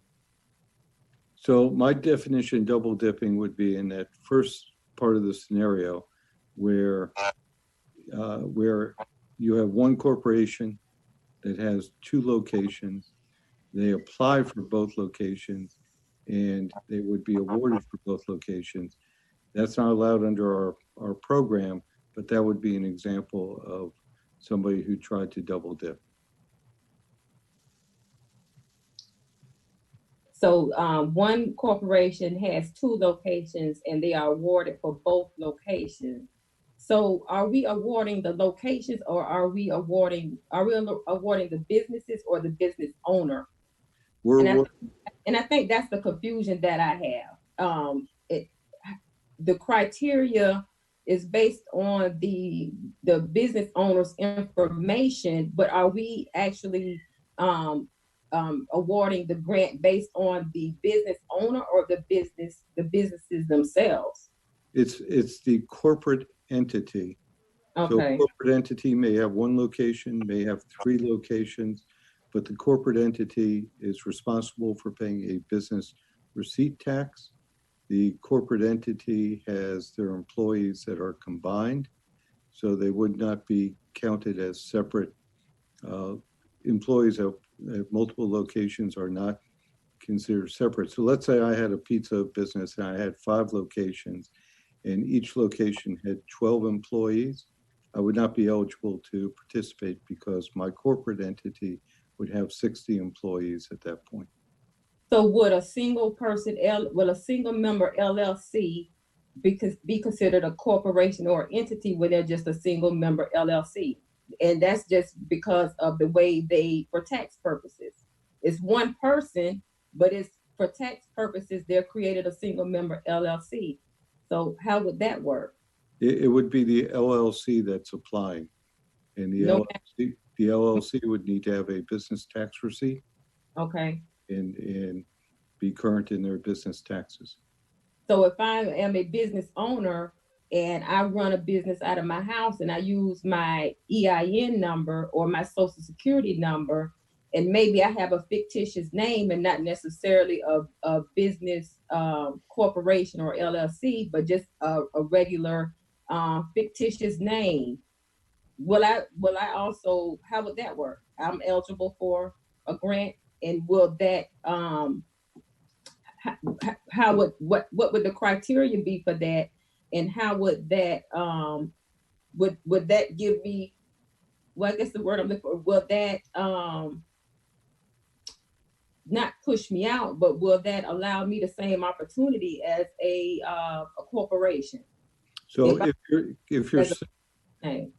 if your single purpose LLC is a business in the city that has paid a business tax receipt and is operating as doing a business as, that LLC doing business as would be able to apply for the grant. Okay, if I'm a DBA. If you're a DBA, the DBA goes back to the LLC, right? Because the DBA still has to be owned by somebody. So that LLC doing business as, Lee's Pizza would be the entity that would be applying for the grant, or Lee's Bookkeeping Service would be eligible to apply for the grant. Okay, so in essence, what we're saying is, as long as I have a business receipt from the city, either I have a fictitious name, a single member LLC, whatever my status is, whatever my business status is, I have a business receipt from the city, then I qualify. That's one of the criteria, is having a business receipt. The second criteria is I have to make sure that I am indeed a business, right? Right, and you have to have less than 50 employees. You can't be in bankruptcy.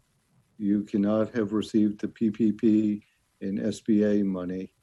And the other, you have to be able to demonstrate that you had harm because of the COVID-19 pandemic, and you have to make a good faith effort to reestablish your employee base, which may be an employee base of one,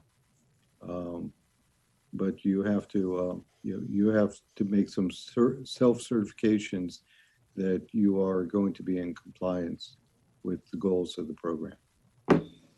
Thank you. Okay, thank you, Commissioner. Commissioner Ward.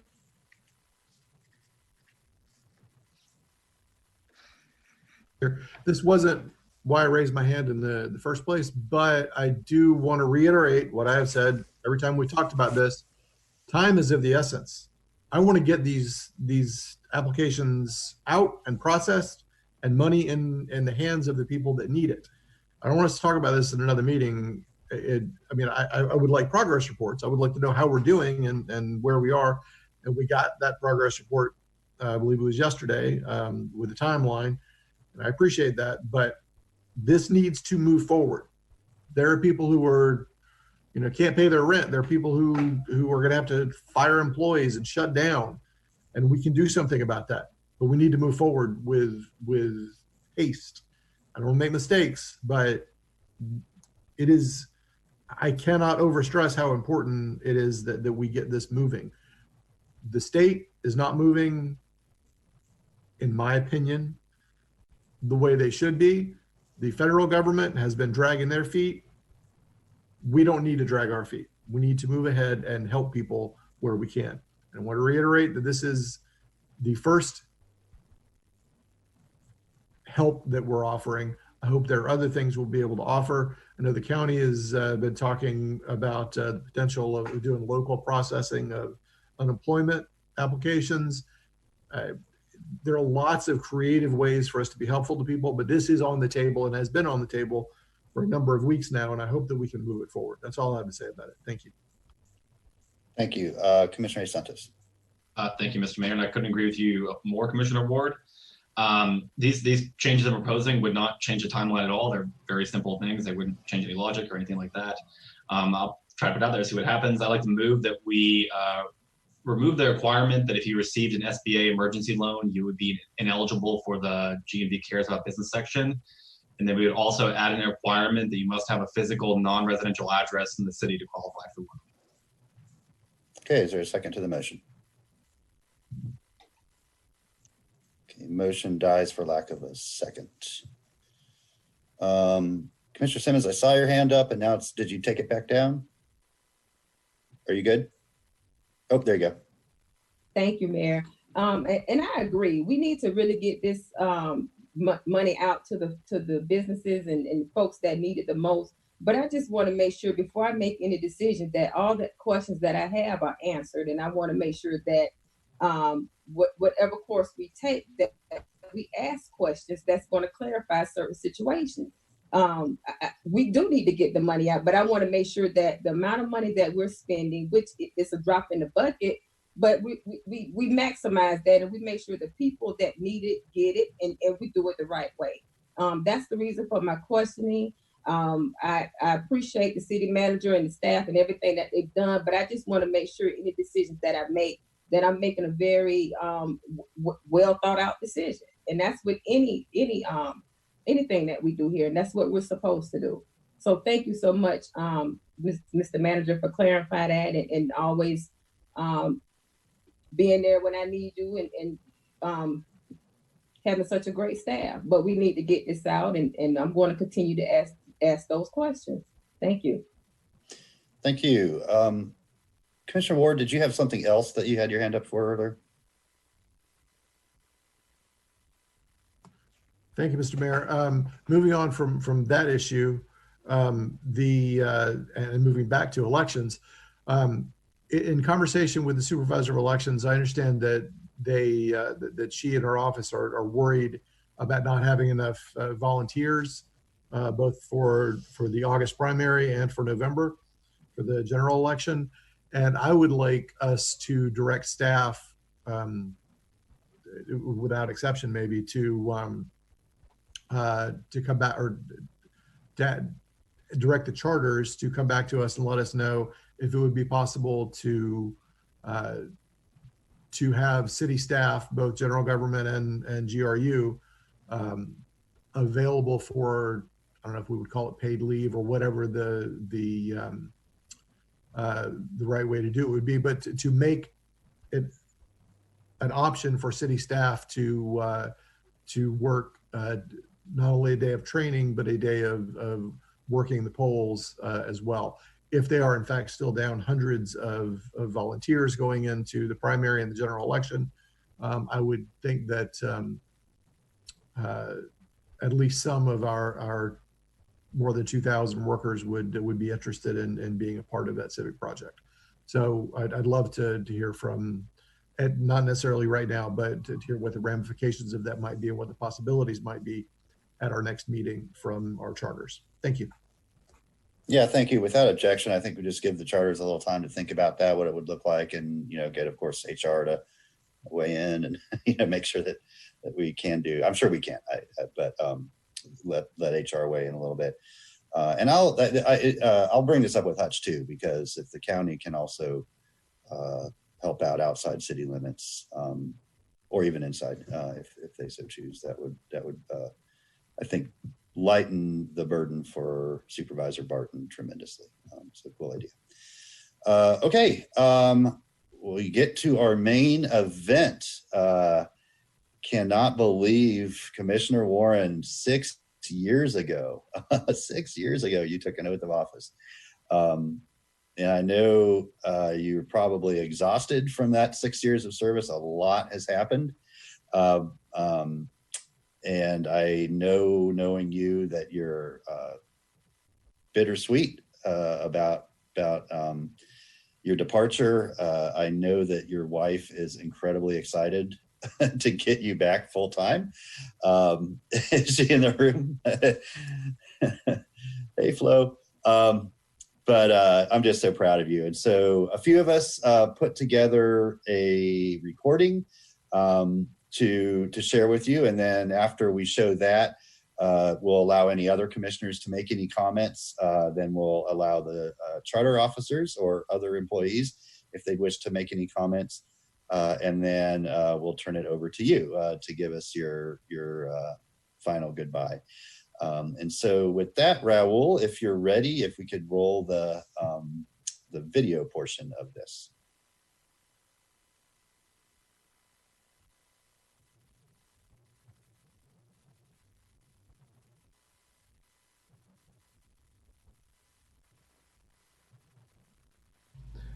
It's been an absolute pleasure to serve with you over these past 3 years. You know, I was first going to say to work with you as a commissioner, but serve is definitely the more proper term here. What you're doing, what all of us are doing, but you have really set the bar in providing a public service as a commissioner. You're everywhere where work needs to be done. It's never been anything hollow for you. I lost it. Anybody there? I certainly watched you work and was here in the chamber for your first term as well. And it was never just a job for you. This has always been honestly about public service. And I can't say how much I appreciate that, not only as another commissioner, but as a resident of this community. I appreciate the blood, sweat, and tears that you've put into the practice of being a city commissioner. I've learned a lot from watching you, watching the passion that you put into this job, and I really, really appreciate it. It's not lost on me that when you came on this commission, you were the only woman on the commission, and you know, now here we are with 3 women on the commission as you leave, and we'll continue to have that. And we're, for the first time in Gainesville history, of course, we have a minority commission. And I know that it has been meaningful for you to be a part of that, and it has been for me as well. And you and I have served not just on the commission at large, but we also served on the Grace Oversight Board, and I know your heart is absolutely with serving the least among us. And I can't tell you how much I appreciate that and how meaningful it is to me, because we share a lot of those same concerns and a lot of the same advocacy. And it's been great to have you there and to work alongside you in that. I've also enjoyed working with you on the Race and Equity Subcommittee over the last year. That's been a great experience, and I promise you that on both those venues, I will continue to work hard to continue the work that you have started on those. I know that we won't be working together on this commission anymore, and I'll miss having you here on the dais.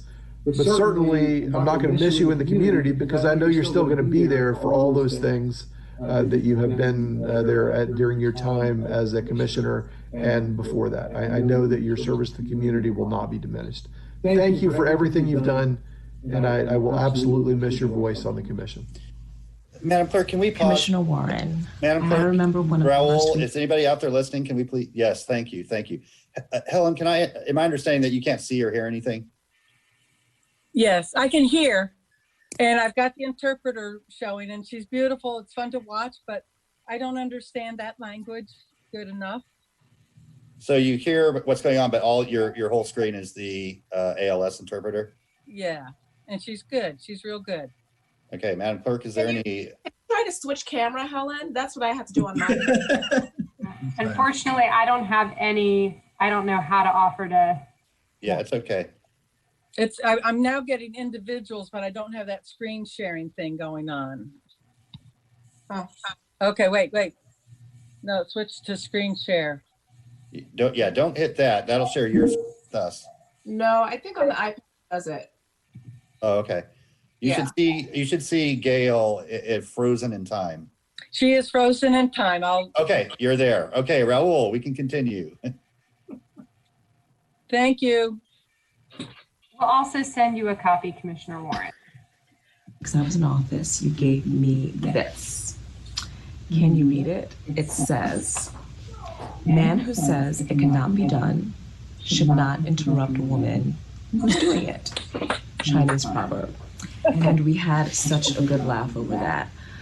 I have always appreciated your glass half full approach to the work that we do and your service for this city, how much you care about it, and also your service on the Race and Equity Committee. Thank you for that. I know that I've always been able to count on you for either a chocolate or a hug or a sweater when it's been cold in the chambers. And going forward in your life, I wish you nothing but all the joy and happiness that life has to offer because you absolutely deserve it. Thank you. Commissioner Helen Warren, it's been an honor to serve with you the past 4 years. I'm going to miss you on the dais. I'm going to miss you at City Hall. I'm going to miss you as a colleague and as a friend that I get to see every week. And miss you in the strange times right now too. We're in this COVID time, and your experience and your leadership are going to be sorely missed in this time of crisis. And your passion and drive to help those most in need will be sorely missed. Your push to bring quality, affordable housing to everyone. Thank you. Thank you for pushing that forward. Thank you for moving forward legislation. Thank you for helping to bring people together who wouldn't normally talk, landlords and tenants, and trying to bring those common solutions into fruition. And that's going to be one of the voices that I'm going to miss the most, is your voice of trying to bring people to the table and to work it out. And that's sorely needed in this political environment that we're in now, where everything is so divided. You're the voice to try to bring people together, and that's what we need. And afterwards, I hope that you continue to be that voice, that you don't stop that you continue to push us on the commission and outside, where you can make even greater change on trying to make sure that people who are most in need get the help they need. And on a more personal note, I'm looking forward to not only seeing you in person after this homeowners are lifted. It's very strange not to be next to you in this time. I was looking forward to giving you a hug after on your last day, but also looking forward to going bird watching with you and learning from you about all the amazing nature and species that we have in our community, and not have to worry about sunshine violations. I'm looking forward to that day. Thank you for your service and giving 6 years to our city. We're a better city for it. Thank you. Thank you for giving that time to our city. I appreciate it. Well, Helen, I cannot believe it's been 6 years. Of course, we've known each other much longer than that. We've worked together on many different things for longer than we've served on the commission together, but these past 6 years have been special. And I want to thank you so much for everything that you have given to the commission, to the city, and to the people who you care so much about. They say, blessed are the peacemakers. And if that rings true, then you are amongst the most blessed of all of us. You always came back to that role of peacemaker on the commission, in the community, with everybody that you interacted with. You wanted to always find the bridge between people who were on different sides of issues and saw the world a little bit differently. You believe in it so much, it even says so on your license plate. That voice on the commission was so important, and I'm so thankful to you for always trying to find that point of mutual understanding and finding a way to make sure everybody's views and voices were heard in the decision-making process. And that will certainly be missed. Some of your specific accomplishments and efforts, many of which happened behind the scenes but took an incredible amount of work and dedication. Your work with the continuum of care, working so hard to serve our most vulnerable population, our folks struggling with homelessness, with addiction, with mental health issues, and using those professional skills and talents that you've accumulated over the years to try to bring solutions to those problems. And I know that you will continue to serve our community in that capacity long after your time on the commission is gone. I always will associate you with your environmental advocacy, especially for the birds. You never missed an opportunity to bring up how we can better help protect our avian friends, whether it was your advocacy with Sweetwater Wetlands Preserve, or I remember even one time you cautioned us against lighting up City Hall because of the impact that it can have on birds at night. And then, of course, your advocacy long before your commission and will serve long after for the LGBTQIA community. You were courageous from the day that you moved to Gainesville to this last day of yours in office.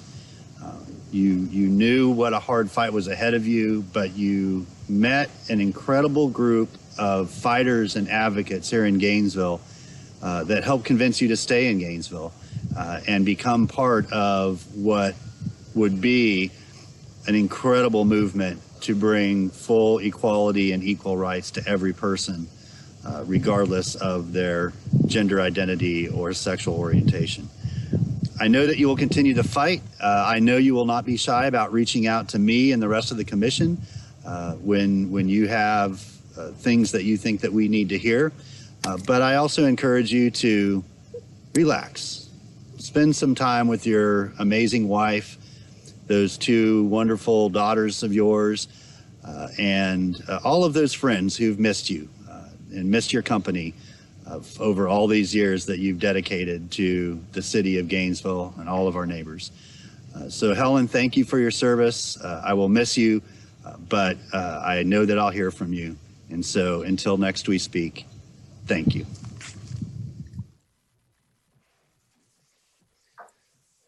All right, thank you for all those of you that chose to make your comments by video. Next, we'll hear from Commissioner Simmons. Thank you, Mayor. Helen, I just wanted to say thank you so much. It's been a complete honor to serve with you. You have a wonderful heart and a good spirit, and you always brought that warmth to the dais. And I just want to say thank you for embracing me and Gail when we started. You gave me a notebook or a pad to take notes in, and I still have that. I have a lot of notes in it, and so I just want to say thank you so much. I was cold one day, I don't know if you remember this, down in the basement, and you ran upstairs and gave me your sweater. So I just wanted to say thank you so much. You're very active in the community, and I know this is just another chapter in another portion of your career. I wish you the best. I wish you and Flo much happiness and peace.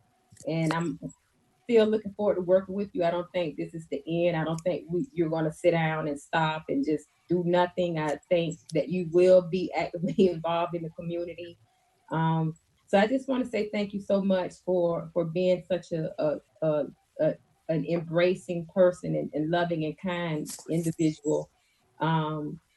You're going to be sorely missed. You know, I love sitting next to David Areola, and you know, we look at him and look at his curly hair and pick at him and, you know, pick at the kid, if you will.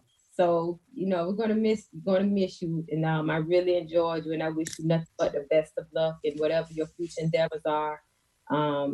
Thank you so much for giving of yourself to the community. You've been here a long time, and I can only imagine the things that you went through, but you prevailed and you overcome. So I just want to say again, you're going to be sorely missed, but we would definitely hold the torch and keep moving forward. And thank you again, Helen. You are a true trooper and a great sport. Take care of yourself. Well, thank you, Commissioner Simmons. And up next we have the kid, David Areola, Commissioner Areola. Thank you. Helen, can you hear me? You're muted. But we know she can hear you. Okay, great. Well, on that note, I don't know how to follow all of that up. I will say, looking at everybody's reactions, I'm going to keep it together and keep our emotions strong for this next few minutes. Commissioner, I can't believe I'm here at this meeting. I don't really know what to fully say. I had a tradition of writing down some thoughts, and I did the same for you that I did for Commissioners Budd and Commissioners Gostin. But I served longest with you. And in fact, we were on the campaign trail together on my first run. So I've gotten to know you a little bit, Helen, and I just want to share some of the things that I really admired about your time on the commission. So the first thing, and I think it's really worth mentioning because I didn't learn this until a couple of years in, but I noticed that you as a commissioner, you never forgot the power that you hold in that seat. And I say that because I don't know, I think a lot of commissioners go through the feeling where it's really easy to feel small on the dais. It's really easy to feel like the machine moves in such a way that one commissioner is just one commissioner. But with the passion that you brought to every issue that you cared about and with the attitude that you came to every meeting, I never got the impression that you felt that way. I always got the impression that you felt that there was deep purpose to the seat that you held. And that's motivating for me, especially as I enter my next term. So I want to thank you for setting that example. I wasn't always thrilled when you wanted to use that power, but there were times when I was extremely happy that you did. So I want to thank you for that. A lot of people said your peacemaking skills and your willingness to bring us together. And that was something that you wanted for everybody, not just those of us up on the dais, but in the community. Whenever there was some type of hint of a division in a policy discussion or something, even if it was a little awkward and a little straining, you wanted everyone to have that coming together. And so I really want to thank you, Commissioner. I'm going to miss that. It definitely taught me a lot. And I'll play with the little kid joke because I'll still be the youngest commissioner, but I won't be the newest commissioner after today. But you know what? I took it in stride. I realized, really early on, Helen, you encouraged me a lot. I remember the day that you told me that I've got a future at this place. And I remember the day you told me that you've got a lot of potential. And if I stay focused and if I don't let people grind me down, that I could really succeed here. And that meant a lot to me. And, I'm going to be missing your encouragement on the dais, but I will definitely seek it out. As Commissioner Hayes Santos mentioned, the Sunshine Law setting with your terming out is going to be a fantastic revelation, I think, to some of the conversations that we can have. I guess I'm really sad to see you go, Helen. Thank you. Serving the last 3 years has really been amazing. And I hope you can be proud of what the commission goes on from here and know that you had a great hand in helping each one of us grow. Thank you. Hey, thank you, Commissioner Ariola. Would any of the charter officers like to make any comments at this time? Mayor Poe, if I could also say, I believe there was one caller on the line who had a comment for Commissioner Warren. I'm not sure if they're still there. Sure, yeah, let's go and take our caller. I believe we have Ms. Yvette Carter standing by. Ms. Carter, please go ahead. I'm going to say she doesn't cry. Ms. Carter, are you there? Hello? Yes, please go ahead.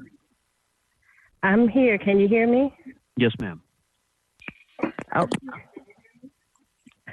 Okay, well, it would not be me if I did not call in for Commissioner Warren. And I think it's very apropos that she put Flo on the line because just so you all know, there is a little joke that Flo is my favorite. Oh, no. But I think it robbery for me not to be able to call not only as an employee who worked under you through the charter office of Mr. Bilarski, but also as a community member.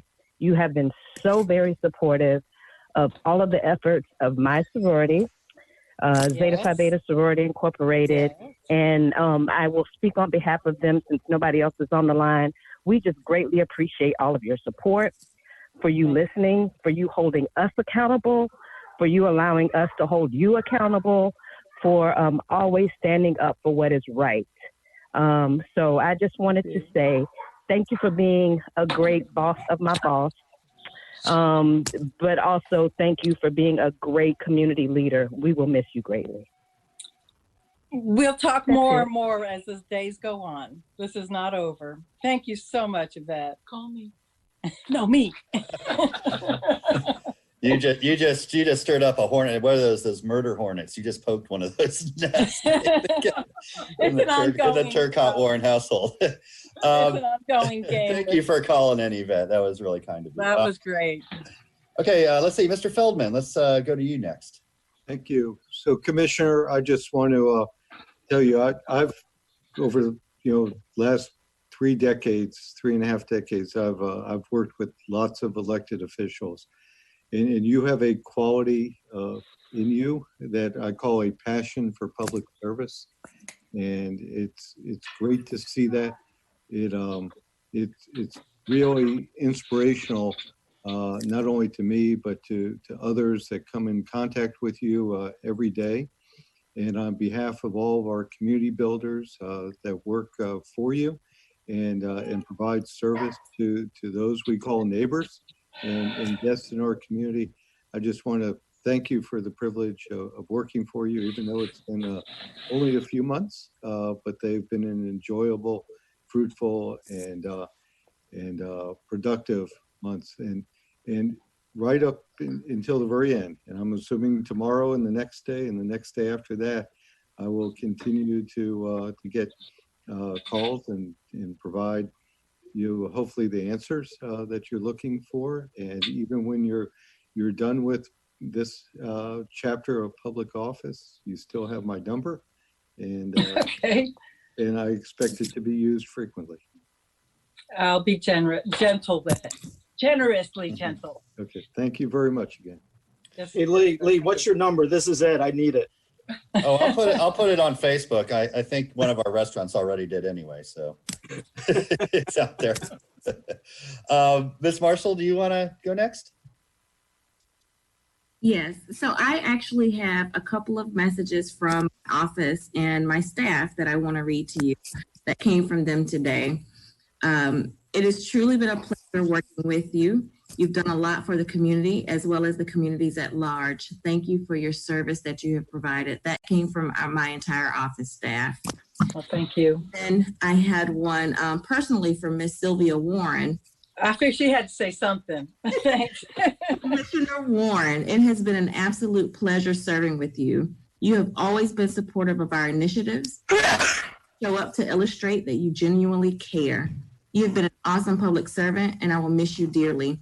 Thank you for all that you have done for your community and the organization. You will be missed. And that was from Sylvia Warren.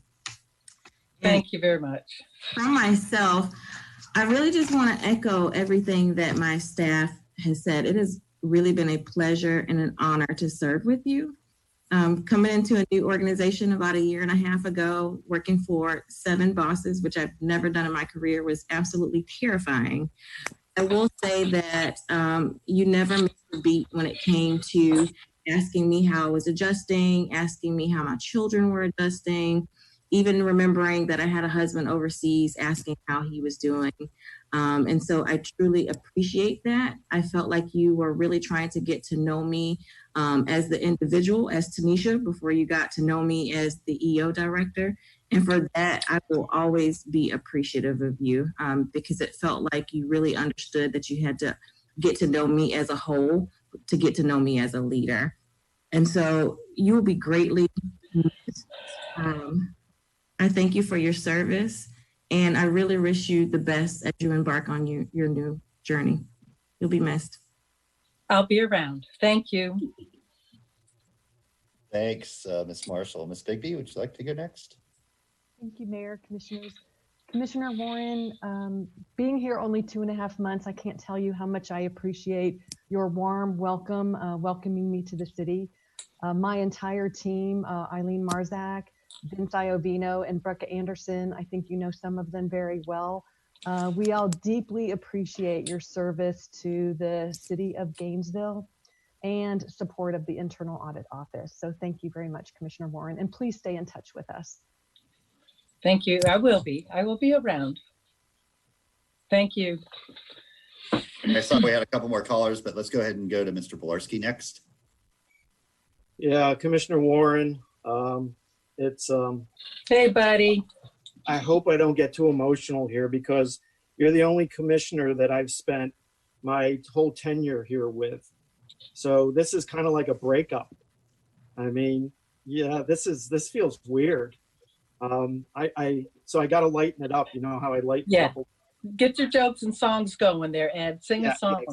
Exactly. So I remember one of the first things you told me when I came on board, because I was trying to lighten things up and have a few jokes. You said something to the effect, you told me that Gainesville doesn't need another Letterman. They need a leader. and I was like, whoa, she really tells it like it is. And I think it was probably apropos at the time. And for all the people that have been a victim of my bad jokes, Helen was the first one that really said to me, stop it, just be a leader. So I took that to heart. You know, as all the commissioners have said, you advocate for the less fortunate, you advocate for the environment, you advocate for the disrespected and the underrepresented. I mean, that is who you are. That's what you do. And I came to town as a business guy with a mission to try to do things. And what I want you to understand is that as you leave, I'm taking a little piece of you in my heart, and you've left an indelible impression on me. And you've been very special. Better get me out of here. I'm going to cry. Thank you very much. I've got some words for you later, Ed. Uh-oh. Thank you very much. Okay, thank you. And then Ms. Shalley, we're there for a second. Would you like to make any comments? Yes, can you hear me? We can, yes.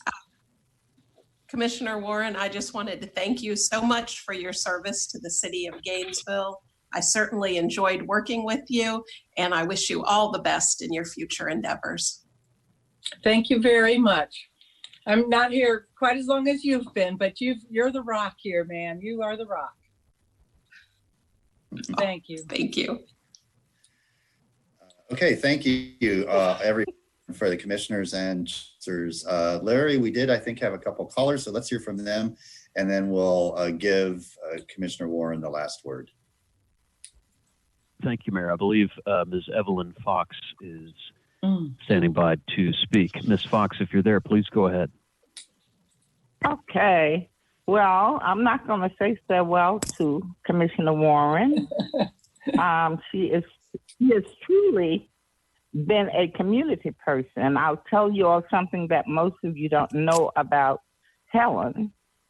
A couple of years ago, we had our NACP banquet at Mount Carmel Church, and she and Flo washed 400 plates, 400 glasses, 400 chargers, and I think about 1,200 forks, spoons, and knives. She is a phenomenal woman. She is where she needs to be in our community with the NAACP and with the Cotton Club. She's helped us with many projects. We've not always agreed on some issues, but most of them we do. So Helen, we look forward to you washing more glasses and doing things that things move from the Cotton Club and all those other things. She was a true commissioner that had the community at heart. and from the NAACP and all of the community people that you work with in East Gainesville, I say thank you so very much. Evelyn, thank Good you luck so much. and have fun. I will be seeing you around a lot. We've got a lot of work to do. Yes, yes, we do. Thank you. Thank you, Evelyn. And Mayor, we have Mr. David Ruiz standing by. Mr. Ruiz, you can go ahead. Good evening, Commission, and especially Commissioner Warren. I just wanted to publicly thank you for your leadership and service over the years to our community, and definitely look forward to seeing you soon. And thank you guys for everything that you do for us. Thank you, David. It's always great seeing you show up.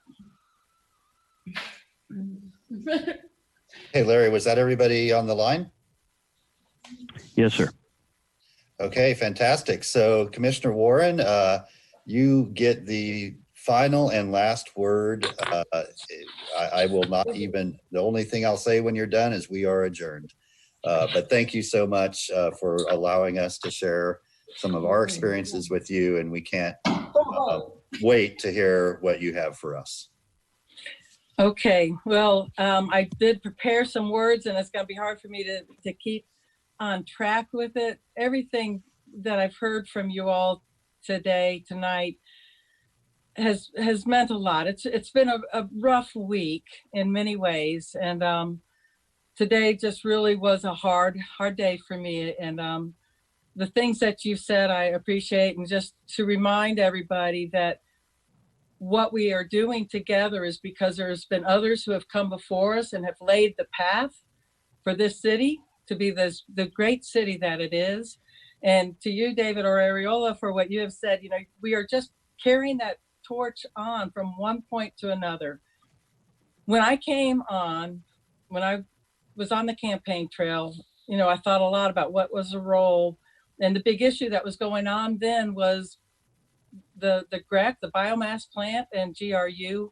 And that was one of the big issues of my platform, that I saw the purpose of having the biomass plant, and having come here from the environmental background with the birds. And I will continue to show up to remind us that the lighting at night is bad.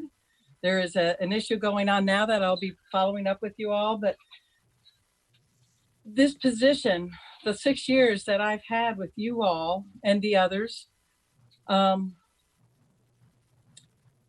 really brought me full circle with my social studies that I had as a young person. And I got really involved with those social issues. The conversations that we had over housing and homelessness. I'd actually participated with the 10-year program to end homelessness. I got back in 2005. I came over some of the paperwork as I've been cleaning my space here at home. And to be back into that housing issue, those are the things that we are going to have to continue to find equity in that. The social justice for what our founding fathers had originally identified, that we've put off that whole topic of equity for all. It was just the men who have land, and then it had to be, you know, the topic of slavery, and that we are still trying to define who we are as Americans. Mayor Poe, Lauren, that I've known you as Lauren longer than Mayor, it's like I've gotten a whole new civics awareness being here at the City Commission with you all. And I loved walking up the hallway and seeing all the previous mayors at larges that are a part of our history. But we are so much right now defining who we are as Americans. And to be a part of this community in Gainesville is, I can't imagine doing what we are doing anywhere else. I had a little comment about the sine die thing. Harvey, thank you so much for the thing that you put on Facebook today. And last night, my whole thing was remembering my history in Latin history. Sine die, sine was to either be with or without, and then to die. And so with or without dying, I just want you guys to know that this is not my last day. I will be around because there are those issues that I've really taken to heart. You know, for the last half year at least, people have been saying, I bet you can't be glad to be finished with that. And I got to tell you, it's not what I'm finished here. It's what I'm starting with the rest of the community. And I'm so excited to have the contacts that I've been able to get with as a city commissioner. So I must say thank you to all the people of the city, not just those that elected me twice, but to all the members of our city, because every one of you has a role to play every day to make this city a better place. And I will be talking more about that later, but the government is only a part of the city. The people, the neighbors make up the whole. The businesses make up the whole. And I think that's the challenge of the new American city, is to find how we engage everybody more. We shouldn't have police being called to help two roommates fight over a piece of pizza. We shouldn't have to have police monitoring the way people drive on our city streets. Those are things that if we care about this city more than we care about a football team, we would do those things. We would have our tight ends running with our quarterback and getting traffic from point A to point B with no accidents every day. So Mayor, the challenge of having that zero, that Vision Zero is one of my platforms that I continue to stand on. When I have an ear, I remind people the way you drive every day makes the city a better place. Ladies, I can't tell you how great it was to have you join me on the dais. Your voices are so important. And Gail, you should always feel comfortable to say what it is that is on your mind. And that's where I'll say to all of you again, that I was so comfortable with you all. And there were times where, I was feeling a little bit in opposition, not in full agreement, but because we all have a relationship that goes beyond City Hall, and that we all know that we have to be able to share these ideas because we don't know who else is also having a similar thought. And so many times one of you would say something and it's like, I agree. I'm not alone on this.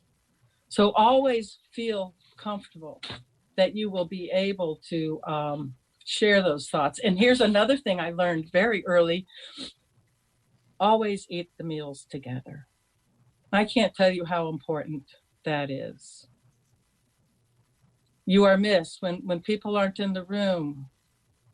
We wonder where you are. And that meal time, I don't care how much it costs. It's priceless to be able to gather together with food and talk about something other than what's on the agenda. Housing. The COC, we adopted this, we came into a program that is telling us we've got to put people from the streets into houses. Finally, it's recognized that the most important thing for somebody is not to be sober, not to have a job, but to have housing. And when that was brought to us from my president, the last president that I will speak for, President Obama was the one who put the Housing Authority into the position to put housing first. And we are continuing to work on that, but we would go as our committees and talk to different people in the community as property landlords, GACCAR, Gainesville Association of Realtors, and the Robert Carroll with the property president of the local apartment managers association. And we would just feel like, we're between two rocks and hard places. But Adrian, when you brought forward the renters' rights, it really shifted the conversation, because then people, I think many of them will admit they came forward because they felt threatened that we were going to put policies on them. But by having them in the room, we all saw how that changed the conversation. And by the end of those almost a year of having those subcommittee meetings, I think we all felt the air was, we were all breathing the same air together. And it continues to show up in the conversations that we have. And so, Adrian, I thank you for your leadership and for bringing that forward. I'm almost done. That we must feel comfortable in our seats. Oh, okay. All of you I love, but we are here temporarily. We have term limits. We must always remember the staff. We can't do this without the people who are doing this every day. And say thank you to them, and be careful when you start to criticize them, to remember this is their job. They are here because they love it. And I'm saying this to everybody, not just to you guys, but I just can't say enough to our staff. I can remember one of my first meetings on the budget. We are talking, you know, we had a book that was like this thick with line items, line items, and line items. And one of the commissioners comes into the meeting and he asked Diane Wilson about an item, like on page 37, midway through or something. And dang, she couldn't know just what that was. That's how good these people are. Pick a page in 500 pages and Diane will tell you what's on it. She's so good. And then the other points where meeting with Ed and his team, Ed Bilarski, to see, Rasnick, Claudia. She's another one of those. They love what they do. They sit there for days thinking about where are the fuels, where are the monies, what is the best thing. You know, that's great. Oh, 8th Avenue. How many of you remember the 8th Avenue argument? And I can remember somebody bringing it up with Stephen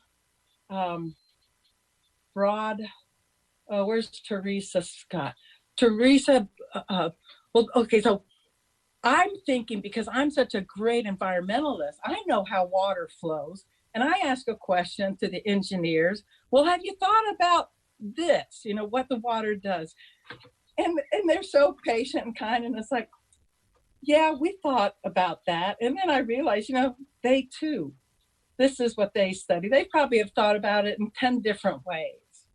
And it just put me to the position to be able to laugh at myself. And I hope you guys will find times where you can laugh at yourselves. Because I think sometimes we come into the room thinking we've got the solution. And we've got to remember sometimes that the staff have been thinking about these things. But there's the equity thing. Why do we keep talking about racial disparity and we don't seem to move the meter? It's going to take more than 7 commissioners and 5 commissioners in the county. We've got to educate our people to where people care. And that's where I think government and our places of faith have been disconnected too much. How do the churches think about being better members of the community? And to our businesses, and I've used this with Erica Day. You know, you guys have all seen my peace sign thing, right? That, you know, if you look at the money of the pie, it can't be just county and state and city governments that put in all the pie. Part of that pie has to be split. And it gets split in a way that city does some, county does some, the churches do some, and the businesses do some. And that's where we have peace in the community. And I think 100 years of government somehow have disconnected people from their role. Just as teaching our children, people expect teachers to do it all. If we can find a way to get people to be more involved and feel like they're helping to make this city better, I think that's the new American city that we need to work for. So I love you guys, gals. staff. Oh, Ed Bilarski, I didn't tell you.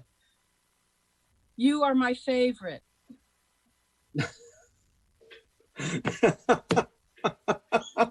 I love your humor.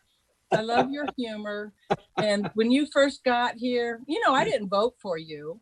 You I didn't? voted for that What? other guy from Tallahassee, but you came in, you heard what the commission wanted and you moved on it.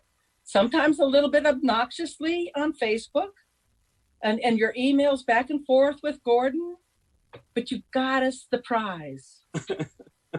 And if there's been anything else other than having the biomass plant built, to have ownership of that in full force somehow will be a good thing. And I hope that, I know you're going to continue to look at how we can be renewable faster than 2045. I love the idea of joining with the solar power. If we had enough hot air in the room, we could do wind. But you guys, it's a great city. It's a great day. I think I'm ready for a drink.